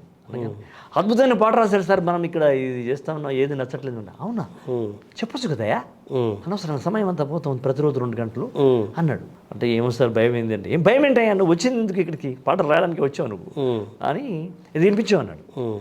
గడపలో కుడి పాదమెట్టు కోడలా, కడుపులో పెట్టుకుని దాచుకుంటానమ్మ ఒట్టు, మా ఒట్టు, మా ఒట్టు. అది ఆ పాట అంతా 2 అని కవర్ చేశా. కట్టుకున్నది కంచి పట్టు, పెట్టుకున్నది నుదుటి బొట్టు అని చెప్పరు అసలు. అట్లా రాసుకుంటూ విజయాలు అడుగులైనట్టు, వినయాలు నుడుగులైనట్టు అలా మొత్తం పాట రాశా. అంటే 3 చరణాలకు కలుపుతూ రాశాను పల్లవితో పాటు. టకారా అని చెప్పరా. మళ్ళా గడపలో కుడిపాదమెట్టు, కడుపులో పెట్టుకుని దాచుకుంటానమనే మాట గురువుగారికి పట్టున పట్టుకుంది. అది ఆ రచయితకి చెప్పండి అయ్యా పాట అయిపోయిందని చెప్పేసి అది చెప్పేసి వెంటనే కిరవణ్ గారిని పిలిపించేస్తే ఆయన కూడా నేను పాడినిపించాను. ఇదేదో ఈ నడక బాగుంది కిరవణ్ గారు, చూడమ్మా మీరు బాగా చేయండి అంటే ఆయన దాన్నే కొంచెం మార్చి అద్భుతంగా ఆయన పద్ధతిలో ఆయన చేశారు. బ్రహ్మాండం. అది ఇప్పుడు ఈ నేలమ్మ మిచ్చునేనా అది. అంటే ఇప్పుడు నారాయణమూర్తి గారి సినిమాలు అందరూ ప్రజాకవులే రాస్తుంటారు. అవును, అందరూ వాళ్ళ యొక్క ట్యూన్లే ఆయన తీసుకుంటారు, యాజ్ రీతి పెట్టుకుంటారు. వందే మాత్రం శ్రీనివాస్ కూడా ఆల్మోస్ట్ అటువంటి నేపథ్యం నుంచి వచ్చిన వ్యక్తి కాబట్టి దాన్ని యాజ్ రీతిగా తీసుకున్నారు. ఈ వసేరామలం సందర్భంలో మీకు ఎలా జరిగింది సార్ అది? అంటే అంటే music director versus Rayudu Naidu గారి పాట రాశాం కదా, ఆ తర్వాత వసేరామలమ్మ సినిమా వచ్చినప్పుడు మరి గురుగారు ఎందుకు అనుకున్నారేమో అది, ఆ సినిమా అనుకున్నగానే మద్రాసు పిలిపించేసి నెల దాకా నేను అక్కడే ఉంచుకున్నాడు. అలా ఒక్కో పాట సరదాగా ఏదన్నా చెప్పిన నేటి తోచట్లేదు అన్నప్పుడు ఊరికే గురువు గారిని యక్షగానం పాడినిపించా. ఇది మనకు పనికొస్తా అన్నాడు ఆయన. సార్ సన్నివేశం లేదు కదా అన్నాను. సన్నివేశం ఎంతసేపు అయ్యా, కల్పిస్తే సన్నివేశం పుడుతుంది. పాట పుట్టడం కష్టం కానీ సన్నివేశం ఎంతసేపు నా చేతిలో అని ఒక కీలకమైనటువంటి సన్నివేశంలో ఈ పాటను పెట్టాడు. అది ఆ పాట నచ్చి ఆయన సన్నివేశం క్రియేట్ చేశారా? అంతే. ఊరికే సరదాగా వినిపించాను 2 పాటలు. పుల్లల మంటివి గదరా, ఇదిగో పులి పిల్లలై వచ్చిన మూర్రా, ఎల్ల కాలము నీదే చెల్లుతుందనుకోని పల్లె జనులకు నువ్వు నల్లువోలే నలిపినావురా, ఇలా నేను వినిపించాను. ఈ 2ంటికి సన్నివేశాలు ఆయన కథలో కల్పించేసి ఈ 2 పాటలే రికార్డ్ చేశారు. మీరు మామూలుగా టీచర్ అంటే గవర్నమెంట్ టీచర్ చేసేవారు? గవర్నమెంట్ టీచరే కదా. Government teacher. మరి ఒక ప్రభుత్వ ఉద్యోగాన్ని వదిలేయటం సామాన్య విషయం కాదు కదా. మామూలు విషయం కాదు కదా. అది ఆ సందర్భం ఎలా వచ్చింది సార్? అది ఏముంది, ఇంకా దాన్ని దుస్సాహసం అనాలి, మొండితనం అనాలి, లేకపోతే ఫైర్ అనాలి. మీ మీద మీకు విశ్వాసం అంతే. అది ఎందుకు అండి, నేను చిన్నప్పటి నుంచి నా మీద నాకు విశ్వాసం అనేది కొంచెం రవంత ఎక్కువనే. అదే ఏదైనా ఉపన్యాస పోటీ అవుతుంటే వీళ్ళు ఎంతమంది మాట్లాడుతుంది నేను పోయి మన పద్ధతిలో మనం మాట్లాడతాము డెఫినెట్గా ప్రైజ్ మనకే వచ్చుద్ది అనుకునేవాడిని. ఆ. 6వ తరగతి నుంచి డిగ్రీ దాకా ఉపన్యాస పోటీల్లో నేను ఉన్న దాంట్లో ఎప్పుడు నాకే వచ్చింది. అదే అట్లా మీకు మీ ఆత్మవిశ్వాసము పెరిగిన నేపథ్యము ఇంటి వాతావరణం ఉద్యోగాన్ని వదిలేయాలని ఎప్పుడు అనుకున్నారు కరెక్ట్గా? ఏ సినిమా టైంలో అనుకున్నారు? ఒసే రాములమ్మ విడుదలైన తర్వాత అప్పటికే 2 సంవత్సరాలు గడిచిపోయాయి. ఎందుకంటే 94లో నా మొదటి పాట రికార్డ్ అయింది, 97లో ఒసే రాములమ్మ వచ్చింది. ఈ 3 సంవత్సరాలు నాది కొంచెం దాన్ని ఏమంటారు ఒడిదొడుకులుగా ఉన్నటువంటి అప్ అండ్ డౌన్సే ఉన్నాయి. ఎప్పుడైతే ఒసే రాములమ్మ వచ్చి పెద్ద హిట్ అయిందో అప్పుడు దాసరి గారు అన్నారు, నువ్వు ఏదో ఒకటి తెలుసుకోవాలరా, ఇంకా నువ్వు అనవసరంగా భయపడబాకు, మేమందరం ఉన్నాం కదా, నీకు బాగుంటుంది, నువ్వు వచ్చేసే, ఇంకా నువ్వు అటు పోతే నిన్ను పిలవడము, నువ్వు అక్కడి నుంచి ఇక్కడికి రావడం, మళ్ళీ ఇక్కడి నుంచి మద్రాసు రావడం, ఇదంత ఇబ్బంది అవుతుంది కదా, తెలుసుకోసారి అన్నాడు. ఇంకా అప్పుడు నేను ఇంట్లో మా ఆవిడను పిల్లల్ని కూర్చోబెట్టేసేసి ఒక చిన్న సమావేశం చేసి మా అమ్మను కూడా కూర్చోబెట్టి వాళ్ళందరూ అనుమతి వెళ్ళు, ఏం కాదు నేను చూసుకుంటాను అన్న తర్వాత I came back. Long leave పెట్టారా? లెఫ్ట్ మై జాబ్ అంతే. ఇక లాంగ్ లీవ్ అనండి, రాజీనామా అనండి, ఏమన్నాను అదే మొత్తానికి వదిలేసి రాజీనామా అనకుండా ఒక లాంగ్ లీవ్ పెట్టేసాం అంతే. తర్వాత చూద్దాం ఒక కారణం మన వెనకెళ్ళే పరిస్థితి, వెనక చూసే పరిస్థితి రాలేదు. ఇక అది అప్పుడున్న మీ ఆర్థిక పరంగా మీకు ధైర్యం ఉంది అప్పుడు? అంటే ఆర్థిక పరంగా అస్సలు ధైర్యం లేదు. ఎందుకంటే నేను సినిమాలకు వచ్చినప్పుడు 300 రూపాయలు తీసుకొని వచ్చాను నేను హైదరాబాద్కి వచ్చి, అంతే. అయితే మా ఆవిడకి మిషన్ కుట్టొస్తుంది, బీడీలు చేయొస్తుంది. అయితే ఆవిడ ఇచ్చిన ధైర్యం ఏంటంటే, నువ్వు ఎన్నాళ్ళు ప్రయత్నం చేస్తావో చేసుకో, ఏడాదో 2 నెలలు 6 నెలలు చేస్తావు కదా, చేసుకో, నేను ఇక్కడ పిల్లలు నేను చూసుకుంటాను, నాకు ఈ 2 పనులు వస్తాయి, ఏదో పని చేసి నీ పిల్లలు నేను చూసుకుంటాను, నువ్వు వెళ్ళిపో అని చెప్పి ఆమె ఇచ్చిన సపోర్ట్ మామూలు సపోర్ట్, తల్లిదండ్రులాగానే. మా అమ్మ కూడా, లేదు బిడ్డ, నువ్వు ఏదన్నా అనుకుంటే అవుతుంది నాయన, నువ్వు పని మొదలు పెట్టరా, సగమైనట్టే అన్నది. అంటే మీ ప్రయాణాన్ని, మీ గెలుపుని మీ ఫాదర్ చూసారా? ఫాదర్ చనిపోయాడు సార్. ఫాదర్ కోసం నా సినిమా ఎంట్రీ కూడా తెలియదు. ఆయన ఎప్పుడు చాలా కాలం 82లో చనిపోయాడు. అబ్బో 93లో నా, అవును, 10 ఏళ్ల ముందే, 11 ఏళ్ల ముందే. అమ్మ ఎంజాయ్ చేసి, అమ్మ నా నేషన్ ఎంజాయ్ చేసింది, నేను ఇల్లు కట్టుకోవడం, నేను కారు కొనుక్కోవడం, నాకు అవార్డు రావడం, పెద్దవాడు అబ్దుల్ కలాంతో అవార్డు తీసుకుని, ఇవన్నీ అమ్మ మీ నాన్న నేను చెప్పిండ్రా, నువ్వు చాలా మంచిగా ఉంటావు అని చెప్పిన మీ నాన్నకు అని చెప్తుంటే. అంటే మీ ఆత్మవిశ్వాసము, మీ కుటుంబ నేపథ్యమే మిమ్మల్ని పరిశ్రమలో నిలబెట్టింది ఇప్పటిదాకా. ఇప్పుడు మనకు ఠాగూర్కి సినిమాకి నేషనల్ అవార్డు వచ్చి 20 ఏళ్ళైన సందర్భంగా మనం ఈ ప్రత్యేక ఇంటర్వ్యూ చేస్తున్నాం కాబట్టి ఆ పాట పుట్టిన నేపథ్యం ఒకసారి మళ్ళీ గుర్తు చేసుకుందాం సార్. అది ఎప్పుడు మధురమే కదా. చాలా. అంటే ముందు శ్రీశ్రీ మాటలు కదా అవి, నేను సైతం అనేది శ్రీశ్రీ మాటల తర్వాత వచ్చినాయి సార్. వివి వినాయక్ గారు పిలిపించి, మణిశర్మ గారు పిలిపించి ఆ సన్నివేశం చెప్పినట్టు, లక్షలాది మంది ఆయన కోసం ఆయనకు ఉరిదీస్తారు అనగానే లక్షలాది మంది వద్దు అని చెప్పేసి ఎటు చూసిన జనమే ముఖ్యమంత్రి మీదకి, ప్రభుత్వం మీద వాళ్ళు నిరసన తెలియజేస్తుంటారు. ఆ సందర్భంలో ఈ పాట రావాలి, అది అగ్ని కణంలాగా రగిలించాలి ఆ పాట అన్నట్టుగా, రగిలింది విప్లవాగ్ని ఈ రోజు అన్నట్టుగా బాగా రావాలని చెప్పాడు. అప్పుడు నేను రాసి, అప్పుడు మణిగారు ఏమన్నారంటే, మణిశర్మ గారు, ట్యూన్ ఇవ్వను నేను, నువ్వు ఏదో పాడి వినిపిస్తావుగా, అట్లా చేయి అన్నాడు. అట్లా అదొక పెద్ద స్వేచ్ఛ కదా. అప్పుడు అగ్నినే, ఇది పల్లవి ఫస్ట్, అగ్నినేత్రమహోగ్రజ్వాల దాచినావో రుద్రుడ, అగ్నిశిఖలను గుండెలోన అణచినావో సూర్యుడ. ఇలా నేను పాట మొత్తం రాశాను. చాలా బాగుంది అనుకున్నారు. చిరంజీవి గారు పిలిచినాక వినిపిన్నారు. ఆయన కూడా, చూడశోక్ నాకు ఎట్లా గుస్పంప్స్ వస్తున్నాయో, అద్భుతంగా ఉంది పాట. అయితే నాకు శ్రీశ్రీ వాక్యాలు వాడుకోవాలని ఉంది నాకు. అతపూర్వము రుద్రవీణను కూడా వాడుకున్నాను నేను, సీతారాం శాస్త్రి గారు రాశారు. దీనికి కూడా మనం వాడుకోవాలి అన్నప్పుడు ఏముంది సార్, దీని ముందల అది పెడదామండి, పల్లవిని చరణం చేద్దాము, అది పల్లవిగా పెట్టుకుందాం సార్, మీకు ఎక్కడ జరుకు రాదు చూడండి అని చెప్పి పాట వినిపించిన. అరే బాగుంది అన్నారు. అట్లా రికార్డ్ చేస్తారు. అది అప్పుడు ఎలా జరిగింది సార్ రెండింటి మధ్య? నేను సైతం దగ్గర నుంచి ఇప్పుడు నేను సైతం ప్రపంచాగ్నికి అనేది నాకు కావాలి అన్నారు ఆయన. ఆ మాట కావాలి, ఆ వాక్యం శ్రీశ్రీ పెట్టుకోవాలన్నాడు. అది దాన్ని మనం ఎట్లా యాడ్ చేస్తాము అని అన్నాడు.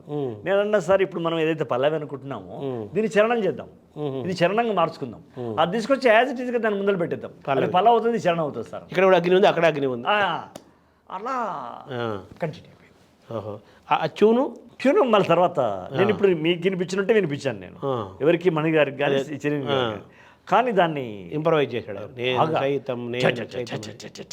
పెద్ద అది కదా సార్. అది నేషనల్ అవార్డు వస్తుందని మీరు అప్పుడు ఊహించారు అసలు? రాసినప్పుడు ఊహించలేదు సార్. రాసినప్పుడు ఎవరు ఊహిస్తాం సార్? అదే అదే అసలే ఊహించలేదు. పాట ఓకే అయితే చాలు, చిరంజీవి గారికి రాస్తున్నాము, హ్యాపీ, మంచి సినిమా, ట్యాగూర్ సినిమా అనేది అనుకున్నాము. బట్ అది కేబీ తిలక్ గారును ఎన్కౌంటర్ డైరెక్టర్ శంకర్ అన్న ఇద్దరు ఆ సంవత్సరం జ్యూరీలో ఉన్నారు తెలుగు. కాబట్టి తిలక్ గారును శంకర్ అన్న బాగా ఫైట్. పాత ఆయన తిలక్ గారు అంటే పాత ఆయన కేబీ తిలక్ గారు వాళ్ళిద్దరు బాగా ఫైట్ చేశారు అక్కడ. అక్కడ బెంగాలీ గీతం, హిందీ గీతము, తమిళ గీతము అడ్డొచ్చింది, పోటీ నిలిచాయి. ఆ టైంలో ఇప్పుడు ఈ లైన్స్ మీ దాంట్లో ఉన్నాయా? ఇంత అద్భుతమైనటువంటి ఒక దేశానికి సందేశానికి సంబంధించింది కదా. ఇప్పుడు మన్నెం వీరుడు రామరాజు ధనుష్టంకారానివా, భగత్ సింగ్ కడసారి పలికిన ఇంకిలాబ్ శబ్దానివా. ఇది అద్భుతమైన ఫైనల్ పవర్ పవర్ కదా. అది ఫైట్ బాగా చేసి ఆయన ఒప్పించేసి దాన్ని చేసినారు. జైపాల్ రెడ్డి గారే హ్యాండ్ ఉంది సార్ అందులో. అప్పుడైతే ఆయన సాంస్కృతిక శాఖ మినిస్టర్గా ఉన్నారు, ఆయన ఉన్నారు. బట్ ఆయన టచ్లో లేదు. బట్ ఇది వీళ్ళే మెంబర్స్ జ్యూరీ కమిటీ మెంబర్లో వీళ్ళిద్దరు ఉన్నారు. అదే వీళ్ళిద్దరు యొక్క ఇన్ఫ్లుయెన్స్ ఉంది. ఇన్ఫ్లుయెన్స్ ఈ పాట ఎంత గొప్పగా ఉందని చెప్పారు అని వాళ్ళతో డిస్కస్ చేశారు, డిబేట్ చేశారు. అదే చర్చ జరిగింది. పట్టు వదలల తిలక్ గారు. తర్వాత చెప్పాడు ఆయన ఇలా జరిగింది అని. అంటే ఈ పాటలో క్రెడిట్ సగం చిరంజీవికి ఇవ్వాలి. సగమేది సార్, మొత్తం ఆయనకి ఇవ్వాలి. ఆయన భుజాల మీద మోసాడు అది. అంటే సినిమా పాట ఏదైనా గారు, సినిమా పాట ఏదైనా అది మామూలు అదే సినిమాలో నేను గప్పు చిప్పు గంతులు ఇప్పుడు నీ కప్పులోన పూలు పెట్టే రోజులు ఎప్పుడు అని కూడా రాసాం. ఏ పాట రాసినా కూడా సంగీత దర్శకుడు, కాగితం మీద 25% పాట, సంగీత దర్శకుడు, గాయకుడు, నటుడు, సినిమా దర్శకుడు, ప్రజలు, స్క్రీన్ ప్రెజెన్స్, అది లేకుండా అంటే ఆ సమష్టి కృషి లేకుండా పాటకు ఆ స్థాయి రావడం అంటే ఒక్కరే ఇక్కడ బాధ్యులు కానే కాదు. కాబట్టి అక్కడ టీం వర్క్. చిరంజీవి గారు, వివి వినాయక్ గారు, మణి శర్మ గారు, మరి బాలు గారు. ఆ పాట తెలుగు భాషేతర గాయకులు పాడితే పవర్ఫుల్ వాయిస్ అయి ఉండాలి కదా. అది చేస్తే ఎలా ఉంటుంది? వచ్చేదా? తేలిపోతుంది. నేను బాలు గారు ఉన్నప్పుడు చెప్పా, అది మీరు పాడకపోతే వచ్చేది కదండి. అది ఆయన ఇది ఉంది. ఆ క్రెడిట్ గోస్ టు 5 మెంబర్స్ కదా, గాయకుడు కదా. అలా 5గురి సమష్టి కృషిలోంచి వస్తుంది సార్ అది. సరే రైటర్గా నాకు అక్కడ టెక్నికల్గా పాట రాసిన పాట మీద రాసిన దాన్ని ఘంటసాల పాడాడు. తెలుగు రచనా కేటగిరీలో మనకు వచ్చింది కాబట్టి అంతే తప్ప. అలాగే శ్రీశ్రీ తెలుగు వేరే ఎవరు కూడా ఘంటసాల పాడింది కదా. పాడింది మామూలు విషయమేనా? ఘంటసాల తక్కువ కాదు, అది వేరే సబ్జెక్ట్. ఆదినారాయణరావు గారు తక్కువ మ్యూజిక్ డైరెక్టర్. చిరంజీవి ఏమన్నారు సార్ ఇప్పుడు మీద డిస్కషన్ ఏం జరిగింది? ఈ పాట పల్లవి పెట్టడం నేషనల్ అవార్డు వచ్చింది అనేది ఆయన క్రెడిట్ ఆయనకి వెళ్ళిన. ఆయన అప్పుడు గ్రీక్లో ఉన్నాడు, ఎథెన్స్లో ఏదో ఉన్నాడు ఆయన. అక్కడి నుంచి ఆయన పత్రికా ప్రకటన ఇచ్చినాడు, అశోక్ తేజ అర్హుడు దీనికి, చాలా అద్భుతంగా రాసినాడు, నేను ముందే అనుకున్నాను, చాలా గొప్ప పాట అవుతుంది అనుకున్నాను నేను అని ఆయన బాగా చేసుకున్నాడు. తర్వాత పిలిపించాడు, నేను ఆ షూటింగ్లో ఉంటే పిలిస్తే ఆయన నాకు ఫెలిసిటేట్ చేశాడు. అక్కడి నుంచి ప్రయాణము మీకు నేషనల్ అవార్డు తీసుకొచ్చిన తర్వాత, సరే ఇందాక మనం ప్రారంభంలో త్రిబుల్ గురించి మాట్లాడుకున్నాం. త్రిబుల్ ఇప్పుడు అది గ్లోబల్ రికార్డు సృష్టించింది. దానికి ఆస్కార్ వచ్చింది, తెలుగు సినిమా పాటకి ఆస్కార్ వచ్చింది. అందులో మీరు రాసిన కొమరం 2 పాటలు నా పాటలు అద్భుతంగా పోయినాయి సార్. ఇప్పుడు ఒకటి పాప పాడేది, అవును, కొమ్మ ఉయ్యాల కోన జంపాల అమ్మా ఒళ్ళో నేను రోజు ఊగాల రోజు ఊగాల, ఈ పాట అది బిగినింగ్లో వస్తుంది. అంటే ఇక్కడ స్టార్ట్ అవుతుంది ఒక చిన్న శాంతమైనటువంటి ప్రశాంతమైన రసంలో, అలా నవరసాలలో ప్రకృతి మధ్య, ప్రకృతి, అడవి, అమ్మ, ప్రకృతి, ఆ 3 సన్నివేశం ఇవన్నీ కలుపుకొని పుట్టిన పాట. అది అలా అలా అలా వెళ్ళి ఆ ట్యూను వీరోచితంగా తయారు పైకి లేచింది. ఎక్కడి క్లైమాక్స్ అక్కడ ఎన్టీఆర్ నటన. అందుకని ఆ పాటకు అన్ని కోట్ల వ్యూస్ వచ్చింది. ఇవాళ ఆబాల గోపాలం కొమరం భీముడు పాట పాడుతున్నారంటే దాంట్లో ఒక ఎన్టీఆర్, రామ్ చరణ్, మరి మ్యూజిక్ డైరెక్టర్ కీరవాణి గారు పాడిన భైరవ, మరి రాజమౌళి గారు ఏం కావాలి, ఈజ్ ద మ్యాన్, క్యాప్టెన్ కదా, ఆ మహానుభావుడు కదా. అంటే ఈ కొమరం భీముడి యొక్క చరిత్ర కూడా తెలంగాణ ప్రాంతవాసిగా ఉద్యమ నేపథ్యం నుంచి కుటుంబం వచ్చిన నాకు వ్యక్తిగా బాగా తెలుసు, అదే మీకు నరనరాల్లో బాగా జీర్ణించుకుపోయింది. ఆ. ఎందుకంటే నేను ఆయన పుట్టి పెరిగిన జోడెన్ ఘాట్ అవన్నీ, నేను ఆయన సమాధి, ఆయన జీవితం అక్కడ అదంత పర్యాటక ప్రదేశంలో ఉంది. నేను అనేక సార్లు నేను అడవిలో తిరిగినవాడిని. అడవిలోకి వెళ్ళి బాగా ఆ ప్రదేశాల్లో వెళ్ళాను. ఆయన పాదధూళి రాల్చిన పవిత్ర క్షేత్రంలో నేను నేను నేను పరిభ్రమించాను. అదే కాబట్టి అది నాకు బాగా నన్ను అవగాహన చేసుకున్నాను. ఆ పరిమళాలు మీకు అవును వచ్చి చేరాయి, ఆ ప్రేరణ కూడా. అవును. సో కొమరం భీముడు అనేది మీకు ఆ ప్రయాణాన్ని చూసుకుంటే ఇందాక మీరు చదివారు కదా, అది కొమ్మ ఉయ్యాల, అవి అవి వింటుంటే నాకు రాజన్న సినిమాలోని నాన్నగారు పాట రాసినవే కదా. అవును, దెబ్బకు దెబ్బ వెయ్యి అని ఉంది కదా, సేమ్ అసలు ఈ పాటకు భూమికి ఆ పాటే. అది నాకు ఇప్పుడు మీరు పాడుతున్నప్పుడు అనిపించింది. మీరు కాదు, విజయేంద్ర ప్రసాద్ గారు కూడా అన్నారు ఆ మాట. ఈ పాట పుట్టడానికి కారణం ఏంటో తెలుసా అన్నాడు. అన్వేషణలో సినిమాలో మేము రాసేటప్పుడు ఇక్కడ పాట ఉండాలనుకోవడానికి కారణం ఏంటి చెప్పంటే, ఏదో చెప్పాను నేను. అది కాదు, రాజన్న సినిమాలో వెయ్యి ఊపిరి జెండా ఎగరై చావుకు ఎదురుగా అడుగై వెయ్యి దెబ్బకు దెబ్బ వెయ్యి అని రాసాం. కణం కణం ఒక అగ్ని కణంగా అట్లా రాసాం కదా. అది బేస్ దీనికి. ఇక్కడ కూడా నువ్వు అద్భుతంగా రాసావు.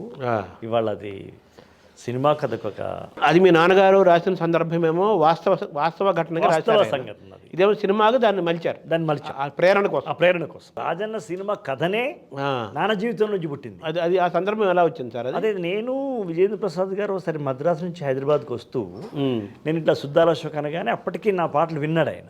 చాలా బాగా రాస్తున్నావు, నీ పాటలు కొత్తగా ఉంటున్నాయి, రొటీన్గా ఉండే పాటలు ఉంటాయి కదా మనకు, అవునవును, అవి కాకుండా నీదేదో వేరే రకంగా అనిపిస్తుంది అని ఆయన ఇష్టపడితే అలా వస్తున్నప్పుడు నాన్న గురించి అమ్మ గురించి చెప్పినప్పుడు ఈ వెయ్యి అనే సందర్భం చెప్పాను నాన్న జీవితంలో జరిగింది. అది చెప్పగానే ఆయన బాగా ఇన్స్పైర్ అయ్యాడు. ఆ పాట మొత్తం వినిపించు అన్నాడు. మళ్ళీ ఇక్కడికి వచ్చినాక మళ్ళీ వచ్చి కలిశాను ఆయన్ను. ఆ పాట నాకు మొత్తం కావాలి వినిపించు అన్నాడు. అది విన్నాడు. ఇలా అన్న తర్వాత నాన్న జీవితంలో కొన్ని ఘట్టాలు తీసుకుని కథను తయారు చేశాడు. అదే రాజన్న. మీ నాన్నగారి జీవితమే రాజన్న జీవితంలో కొన్ని ఘటనలు మొత్తంగా ప్రేరణ. అలా అయితే త్రిపులారు కూడా అంతే కదా, అల్లు సీతారామరాజుకి కొమరం భీముకి అవి ఒక కల్పన చేశారు. ఆ కల్పన అద్భుతంగా వచ్చింది. అంతే. ఇది వచ్చేసరికి మీ నాన్నగారి జీవితాన్ని ప్రేరణగా తీసుకొని, ఆయన జీవితాల ఘట్టాల ప్రేరణగా తీసుకొని, అవును, ఆ పాటలు ఆ నేపథ్యం అంతా దాన్ని ఎలా తీసుకోవాలి సార్? దానికి అంటే అప్పుడు ఆ పాట బాగా ఇష్టమైంది కదా మన విజయేంద్ర ప్రసాద్ గారికి. అది రాజమౌళి గారిని కూడా కూర్చోబెట్టాడు ఒకసారి. ఆ సినిమాకు డైరెక్టర్ విజయేంద్ర ప్రసాద్ గారు అయినా ఆ పాటకు డైరెక్షన్ చేసింది రాజమౌళి గారే. పోతే ఆ పాట రాయించింది కూడా రాజమౌళి గారే. అప్పుడు విజయేంద్ర ప్రసాద్ గారు ఏమంటే, ఈ ఒక్క పాట నువ్వు రాయించు అని చెప్పినట్టుంది. నాకు నచ్చినట్టు రాయాలి సార్, ఇది నాన్న కోసం కాదు, నా కోసం రాయాలి, నేనే దాన్ని నేను చేస్తున్నాను, చిత్రీకరిస్తున్నాను అన్నప్పుడు ఆయన చెప్పిన కండిషన్తో ఆ పాట రాశాను. ఆయన అక్కడ కండిషన్ ఏం పెట్టాడంటే, ఎక్కడ ఆయుధాల పేరు రావద్దు అన్నాడు ఆయన. ఆయుధాలు అనేది రావద్దు, మ్యాన్ ఇస్ ద మిలిటరీ. పాటే ఆయుధంలాగా ఉండాలి, పాటే ఆయుధంలాగా ఉండాలి, బాడీయే ఆయుధం అనుకోవాలి. వన్ మ్యాన్ ఆర్మీ అంటారు. అవునవును, అది కావాలి నాకు. ఎక్కడ ఈటే కత్తి ఖడ్గం తుపాకీ రాకుండా హీరో యుద్ధం చేయడు, మీ నాన్నలాగానే పాడుతూ ఉంటాడు, జనం తిరగబడతారు. మా నాన్న జీవితంలో జరిగింది అది. అవును, వాస్తవం కదా. అది నాకు కావాలి. ఇక్కడ కూడా నాన్న లైన్ అదే తీసుకోవాలన్నాడు. ఇప్పుడు చిరంజీవి గారేమో శ్రీశ్రీ గారు లైన్ తీసుకోమంటే, రాజమౌళి గారేమో విజయేంద్ర ప్రసాద్ గారేమో మీ నాన్న లైన్ తీసుకోవాలి, వెయ్యి కావాలన్నారు. అంతే, దానికి వెయ్యి వేసేయమన్నారు. వేసేయమన్నారు. దానికి కీరవాణి గారు ఒక ముందు ఒక సాకి కావాలన్నారు. సాకి ఆపకమ్మా పోరాటం కన్నుండి కాలుండి మూగ, అలా ఒక ఆలాపన కావాలంటే అది రాసిన తర్వాత వెయ్యి ఇప్పుడే రావద్దు, ఇంకేదో కావాలన్నారు. అప్పుడు ఊపిరి జెండా ఎగరై చావుకు ఎదురుగా అడుగై వెయ్యి దెబ్బకు దెబ్బ వెయ్యి మొత్తం పైకి లేచి పేలిపోయింది. అయ్యో. తర్వాత మీలో కథకుడు కూడా ఉన్నాడు కదా, ఉన్నాడా లేడా? ఉన్నాడు.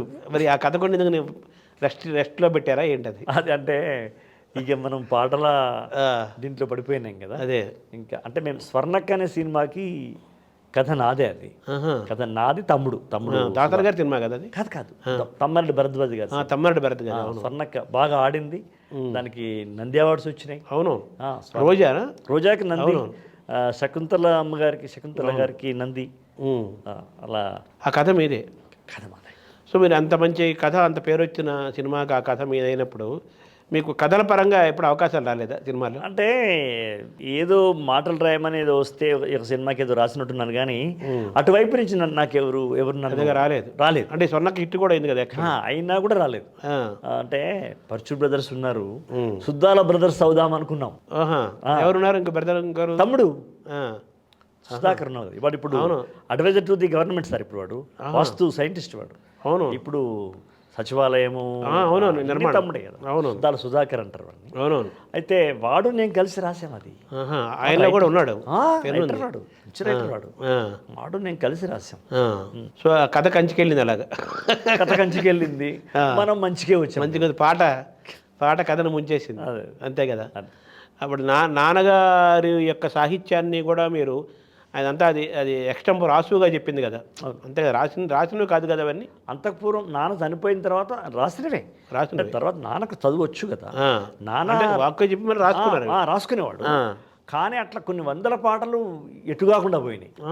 దొరికిన మటుకు నేను పుస్తకంగా అచ్చువేశాను. 1910లో పుట్టాడు ఆయన. 2010లో నేను శత జయంతి సందర్భంగా ఆయన పాటల పుస్తకం పల్లెటూరు పిల్లగాడ అనే ఒక పాట పుస్తకం, ఆయన పేరు మీద అవార్డు, ఆ రోజు ట్రస్ట్ ప్రారంభం, ఇవన్నీ రవీంద్ర భారతిలో నారాయణ రెడ్డి గారి నేతృత్వం ఆశీస్సులతో. అంటే ఇప్పుడు మాలో శ్రీశ్రీ కూడా 1910లోనే పుట్టాడు. అవును. ఈ పల్లెగాడు అన్న పాట ఎక్కడ మీరు వాడినట్టుంది కదా, ఈ పాటను వాడా మీరు? నాన్న రాసిన పాట ఇది, సినిమాలో వచ్చింది, మా భూమి సినిమాలో వచ్చింది కదా అది. అంటే నాన్న సినిమా కోసం రాయలా, నాన్న రాసిన పాటను వాళ్ళు తీసుకున్నారు. అంటే బి నరసింహరావు పల్లెటూరి పిల్లగాడ పసులగా సేమొనగాడ పాలు మరచి ఎన్నాళ్ళయిందో ఓ పాలబుగ్గల జీతగాడ కొలువు కుదిరి ఎన్నాళ్ళయిందో. కొలువు అంటే జాబ్. అదే అవును. తాటి జగ్గల కాలి జోడు అంటే తాటి చెట్టు యొక్క బెరడు. అవును. ఆ బెరడుకు రంధ్రాలు చేసేసి ఈతాకులు కడితే చెప్పులు. అవును, చెప్పులు దాన్ని తయారు చేస్తారు. తాటి జగ్గల కాలి జోడు తప్పటడుగుల నడక తీరు బాటతో పని లేకుంటయిందా. ఇలా నాన్న రాసిన పాటని మాను రాసుకున్న పాట సినిమాకి వాడారు. అంటే నాన్న విపరీతంగా ప్రచారమైన పాట ఆ రోజులలో. 48లో 47, 48లో ప్రచారమైన, ప్రజల్లోకి వెళ్ళిపోయిన పాటను ఎవరో అజ్ఞాత రచయిత అనుకొని తీసుకున్నారు వీళ్ళు. తర్వాత అది నా దృష్టికి వచ్చి అజ్ఞాత రచయిత కాదు, నాన్న బతికే ఉన్నాడు అని చెప్పిన తర్వాత వాళ్ళు మళ్ళీ నాన్న పేరు వేశారు. మా భూమి సినిమా పిలిచారు, నన్ను సన్మానించినారు. అంటే మీకంటే ముందుగానే మీ నాన్నగారి పేరు సినిమా వచ్చింది, ఆయనే ముందు. అంతే కదా, అక్కడ కూడా ఆయనే ముందు. అంటే ముందు నడిపించినట్టుగా పాటకు ముందే, అన్నిటికీ వెండి తెర మీద పీటకు ముందే, అన్నిటికీ ఆయనే ఉంది. సార్ మీకు బాగా ఇష్టమైన సినిమా రచయితలు ఎవరు సార్? నారాయణ రెడ్డి గారు అంతే. ఆత్రేయ, శ్రీశ్రీ వాళ్ళ అదంతా ఉంది, కానీ ఒక పర్సనల్ టచ్ ఉంటుంది చూసారు, ఒక పర్సనల్గా మనం ఫీల్ అవుతూ ఉంటాం, అది నారాయణ రెడ్డి గారు. మీ ప్రయాణాన్ని చూసి ఏమనేవాళ్ళు సార్? ఆయన ఒక రవీంద్ర భారతిలోనే నా సినీ సాహితీ వారసుడు అని ప్రకటించినాడు ఆయన. సినిమాలో నేను ఒకసారి నాగేశ్వరరావు గారు అక్కినేని అభినయ అవలోకనం అని ఒక కార్యక్రమం చేశారు. నాగేశ్వరరావు గారు కూడా ఎదురుగా కూర్చున్నారు, నారాయణ రెడ్డి గారు కూర్చున్నారు. ఆ సమయంలో నేను మాట్లాడుతూ ఉన్నా, మధ్య మధ్యలో మాట్లాడుతూ ఉంటే, ఆ తర్వాత తను వేదిక మీదకి వచ్చిన తర్వాత చూసారా నా వారసుడిని అన్నాడు. అనగానే మీ వారసుడా అన్నాడు. నా సినీ సాహితీ వారసుడు అనౌన్స్ చేశారు. తర్వాత మీరు మామూలుగా మీరు ఉపాధ్యాయులుగా ఉన్నారు, పాఠాలు చెప్పారు కొంతమందికి. పాటలతో పాటు పాఠాలు కూడా మీ జీవితంలో ఉన్నాయి. తల్లిదండ్రుల నుంచి, తాత ముత్తాత నుంచి, అమ్మ వైపు, నాన్న వైపు నుంచి కళారూపాలను మీరు ఇంట్లో ఒంట్లో కళ ఉంది. అయితే మీరు ప్రాచీన సాహిత్యాన్ని, ఆధునిక సాహిత్యాన్ని కూడా మీరు ఇష్టంతో చదువుకున్నారు బాగా. వాటి ప్రభావము, అవి మీకు ఏ విధంగా ఉపయోగపడ్డాయి సార్? చాలా ఉపయోగపడ్డాయి. అంటే ఇప్పుడు మనము సినిమా పాట అనగానే చాలామందికి ఏంటంటే వీళ్ళు ఏమి విద్య చదివి ఉంటారులే, ఇదేదో ద్వితీయ శ్రేణి సాహిత్యం కిందకి వస్తుంది అని అన్నట్టుగా మాట్లాడతారు. కానీ అది సీతారామ శాస్త్రి గారు అయితే దాన్ని చాలా చాలా తీవ్రంగా ఖండించేవాడు.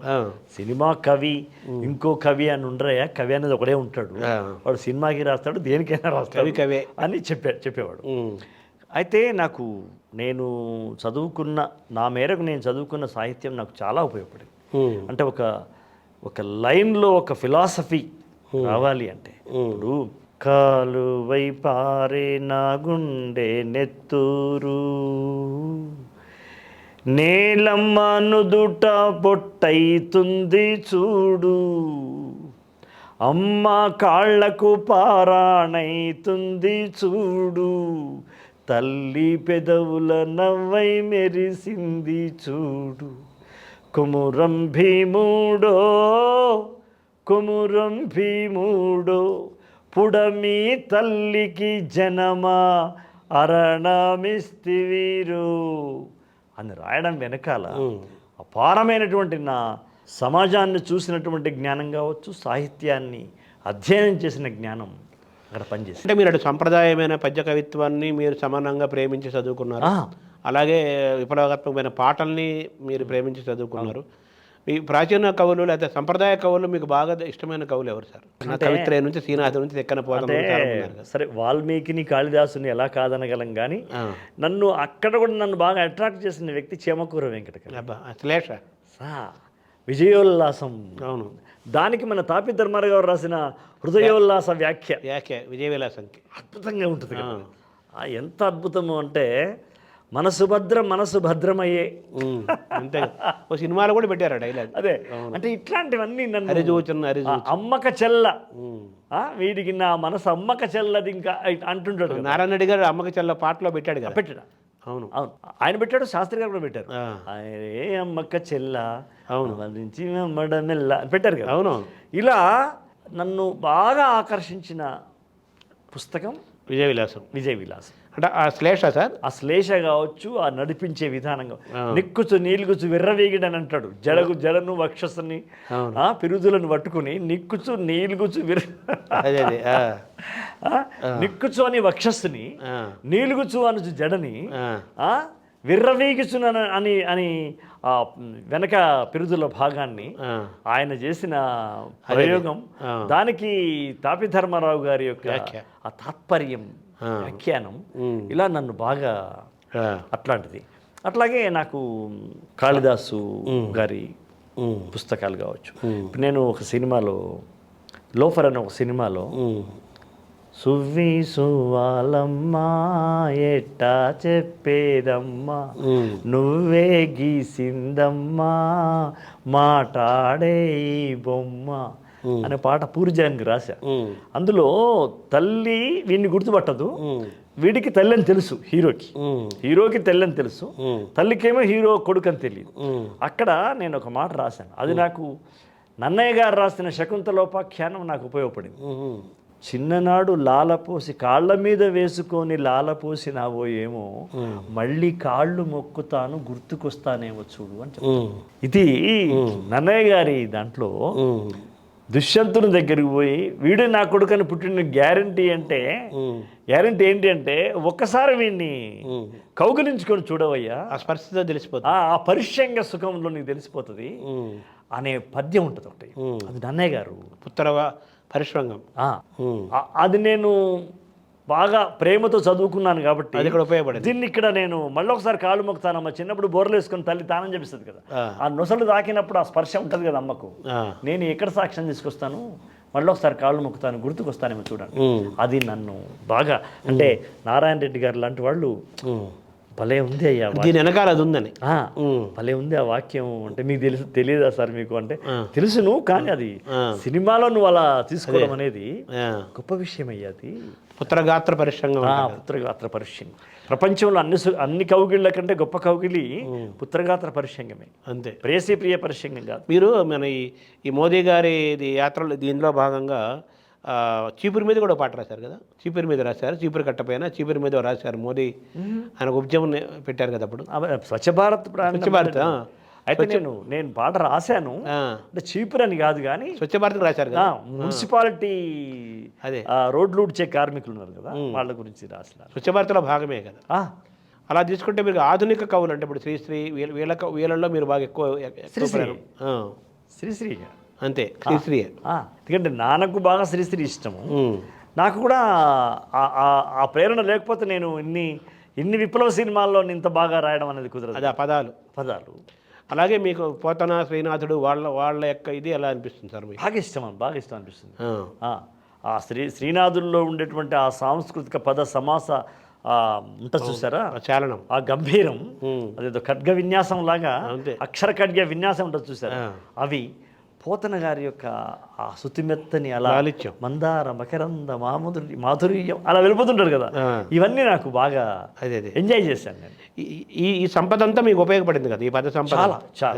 తర్వాత మీలో సరే కథ కూడా ఉన్నాడు, మిగతా రచయితలకి నన్ను వేరుపరిచినటువంటి ముద్ర కూడా నారాయణ రెడ్డి గారు కూడా బాగా చదువుకున్న వ్యక్తి కదా, ఆయన పేరు కూడా ఈ సంస్కారం ఉంటుంది కదా. అది కదా, అది ఆ సంస్కారం మనకు కూడా ఉంటుంది కదా. అదే అప్పుడు ఆయన ఆ నేపథ్యం, అప్పుడు ఆడవే మయూర్ అనే పాటలో ఆయన హిమగిరీంద్ర శిఖరాగ్ర తాండవ ప్రమదగణము కనిపించగా అని రాయడంలో వినీల కచబర విలాస మందిర వినీల కచబర విలాస బంధుర తనూలతిక చంచలించిపోగా అది రాయడంలో ఆయనకు ఆ పాత స్పర్శ అంతా ఉన్నారు ఉంది కదా. కాబట్టి అది మనకు కూడా అంత కాకుండా పరిమళం అబ్బింది ఉంటుంది కదా, అంటుకున్నది. తర్వాత మీలో సరే కథ కూడా ఉన్నాడు, రచయితగా మీరు ఆల్రెడీ నేషనల్ అవార్డు తీసుకొచ్చారు, అద్భుతమైన పాటలు రాస్తున్నారు, గొప్ప ప్రయాణం, మీరు సక్సెస్ అయ్యారు. సరే మీలో సంగీతం ఉన్నాడు, సంగీతం కూడా ఉంది కదా, మీరు ఏదన్నా సంగీతం చేసే అవకాశం ఉందా? సంగీతం సినిమాలకు చేసే సంగీతం ఏమి లేదు, కానీ నేను అనుకున్న ట్యూన్లు సినిమాల్లో చాలా పాటలుగా వచ్చాయి. అది అందరికీ తెలిసిన విషయం. నారాయణ రెడ్డి గారు కూడా అలాగే వచ్చేవి. ఆయన పాట కేవి మహాదేవన్ గారు వాళ్ళ సంభాషణలో యాజిటేజ్గా ఈయన పాడి మీలాగే పాడి వినిపించేవారు. పాడి వినిపించేవారు, ఆయన పాడి వినిపిస్తాడు. అది బాగా అనిపిస్తే దాన్ని కొంచెం అటు ఇటు చిన్న మార్చేసేసి చేసేసారు. సరే మీ సాహిత్యం అంతా గ్రంథస్థమైందా సార్? దాదాపుగా ఏదో చెప్పబోతున్నారు నారాయణ రెడ్డి గారు. నారాయణ రెడ్డి గారిది తోటలో నారాజు తొంగి చూసినాడు పాట చేసేటప్పుడు ఆయన కొంచెం స్పీడ్గా చేసినాడట మహాదేవన్ గారు, తోటలో నారాజు అని.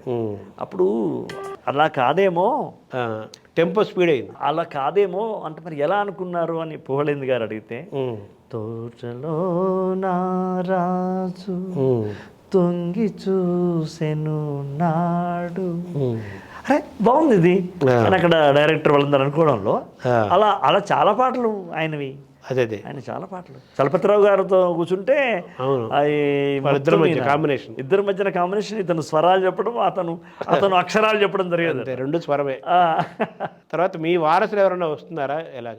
లేదు ఇంతవరకు అయితే మా పిల్లలు ఎవరు కవిత్వం కానీ పోయిటరీ కానీ రాస్తుంది. ఏదో నా కూతురు సంగీత పాఠాలు చెబుతుంది సోషల్ అంటే ఆన్లైన్లో,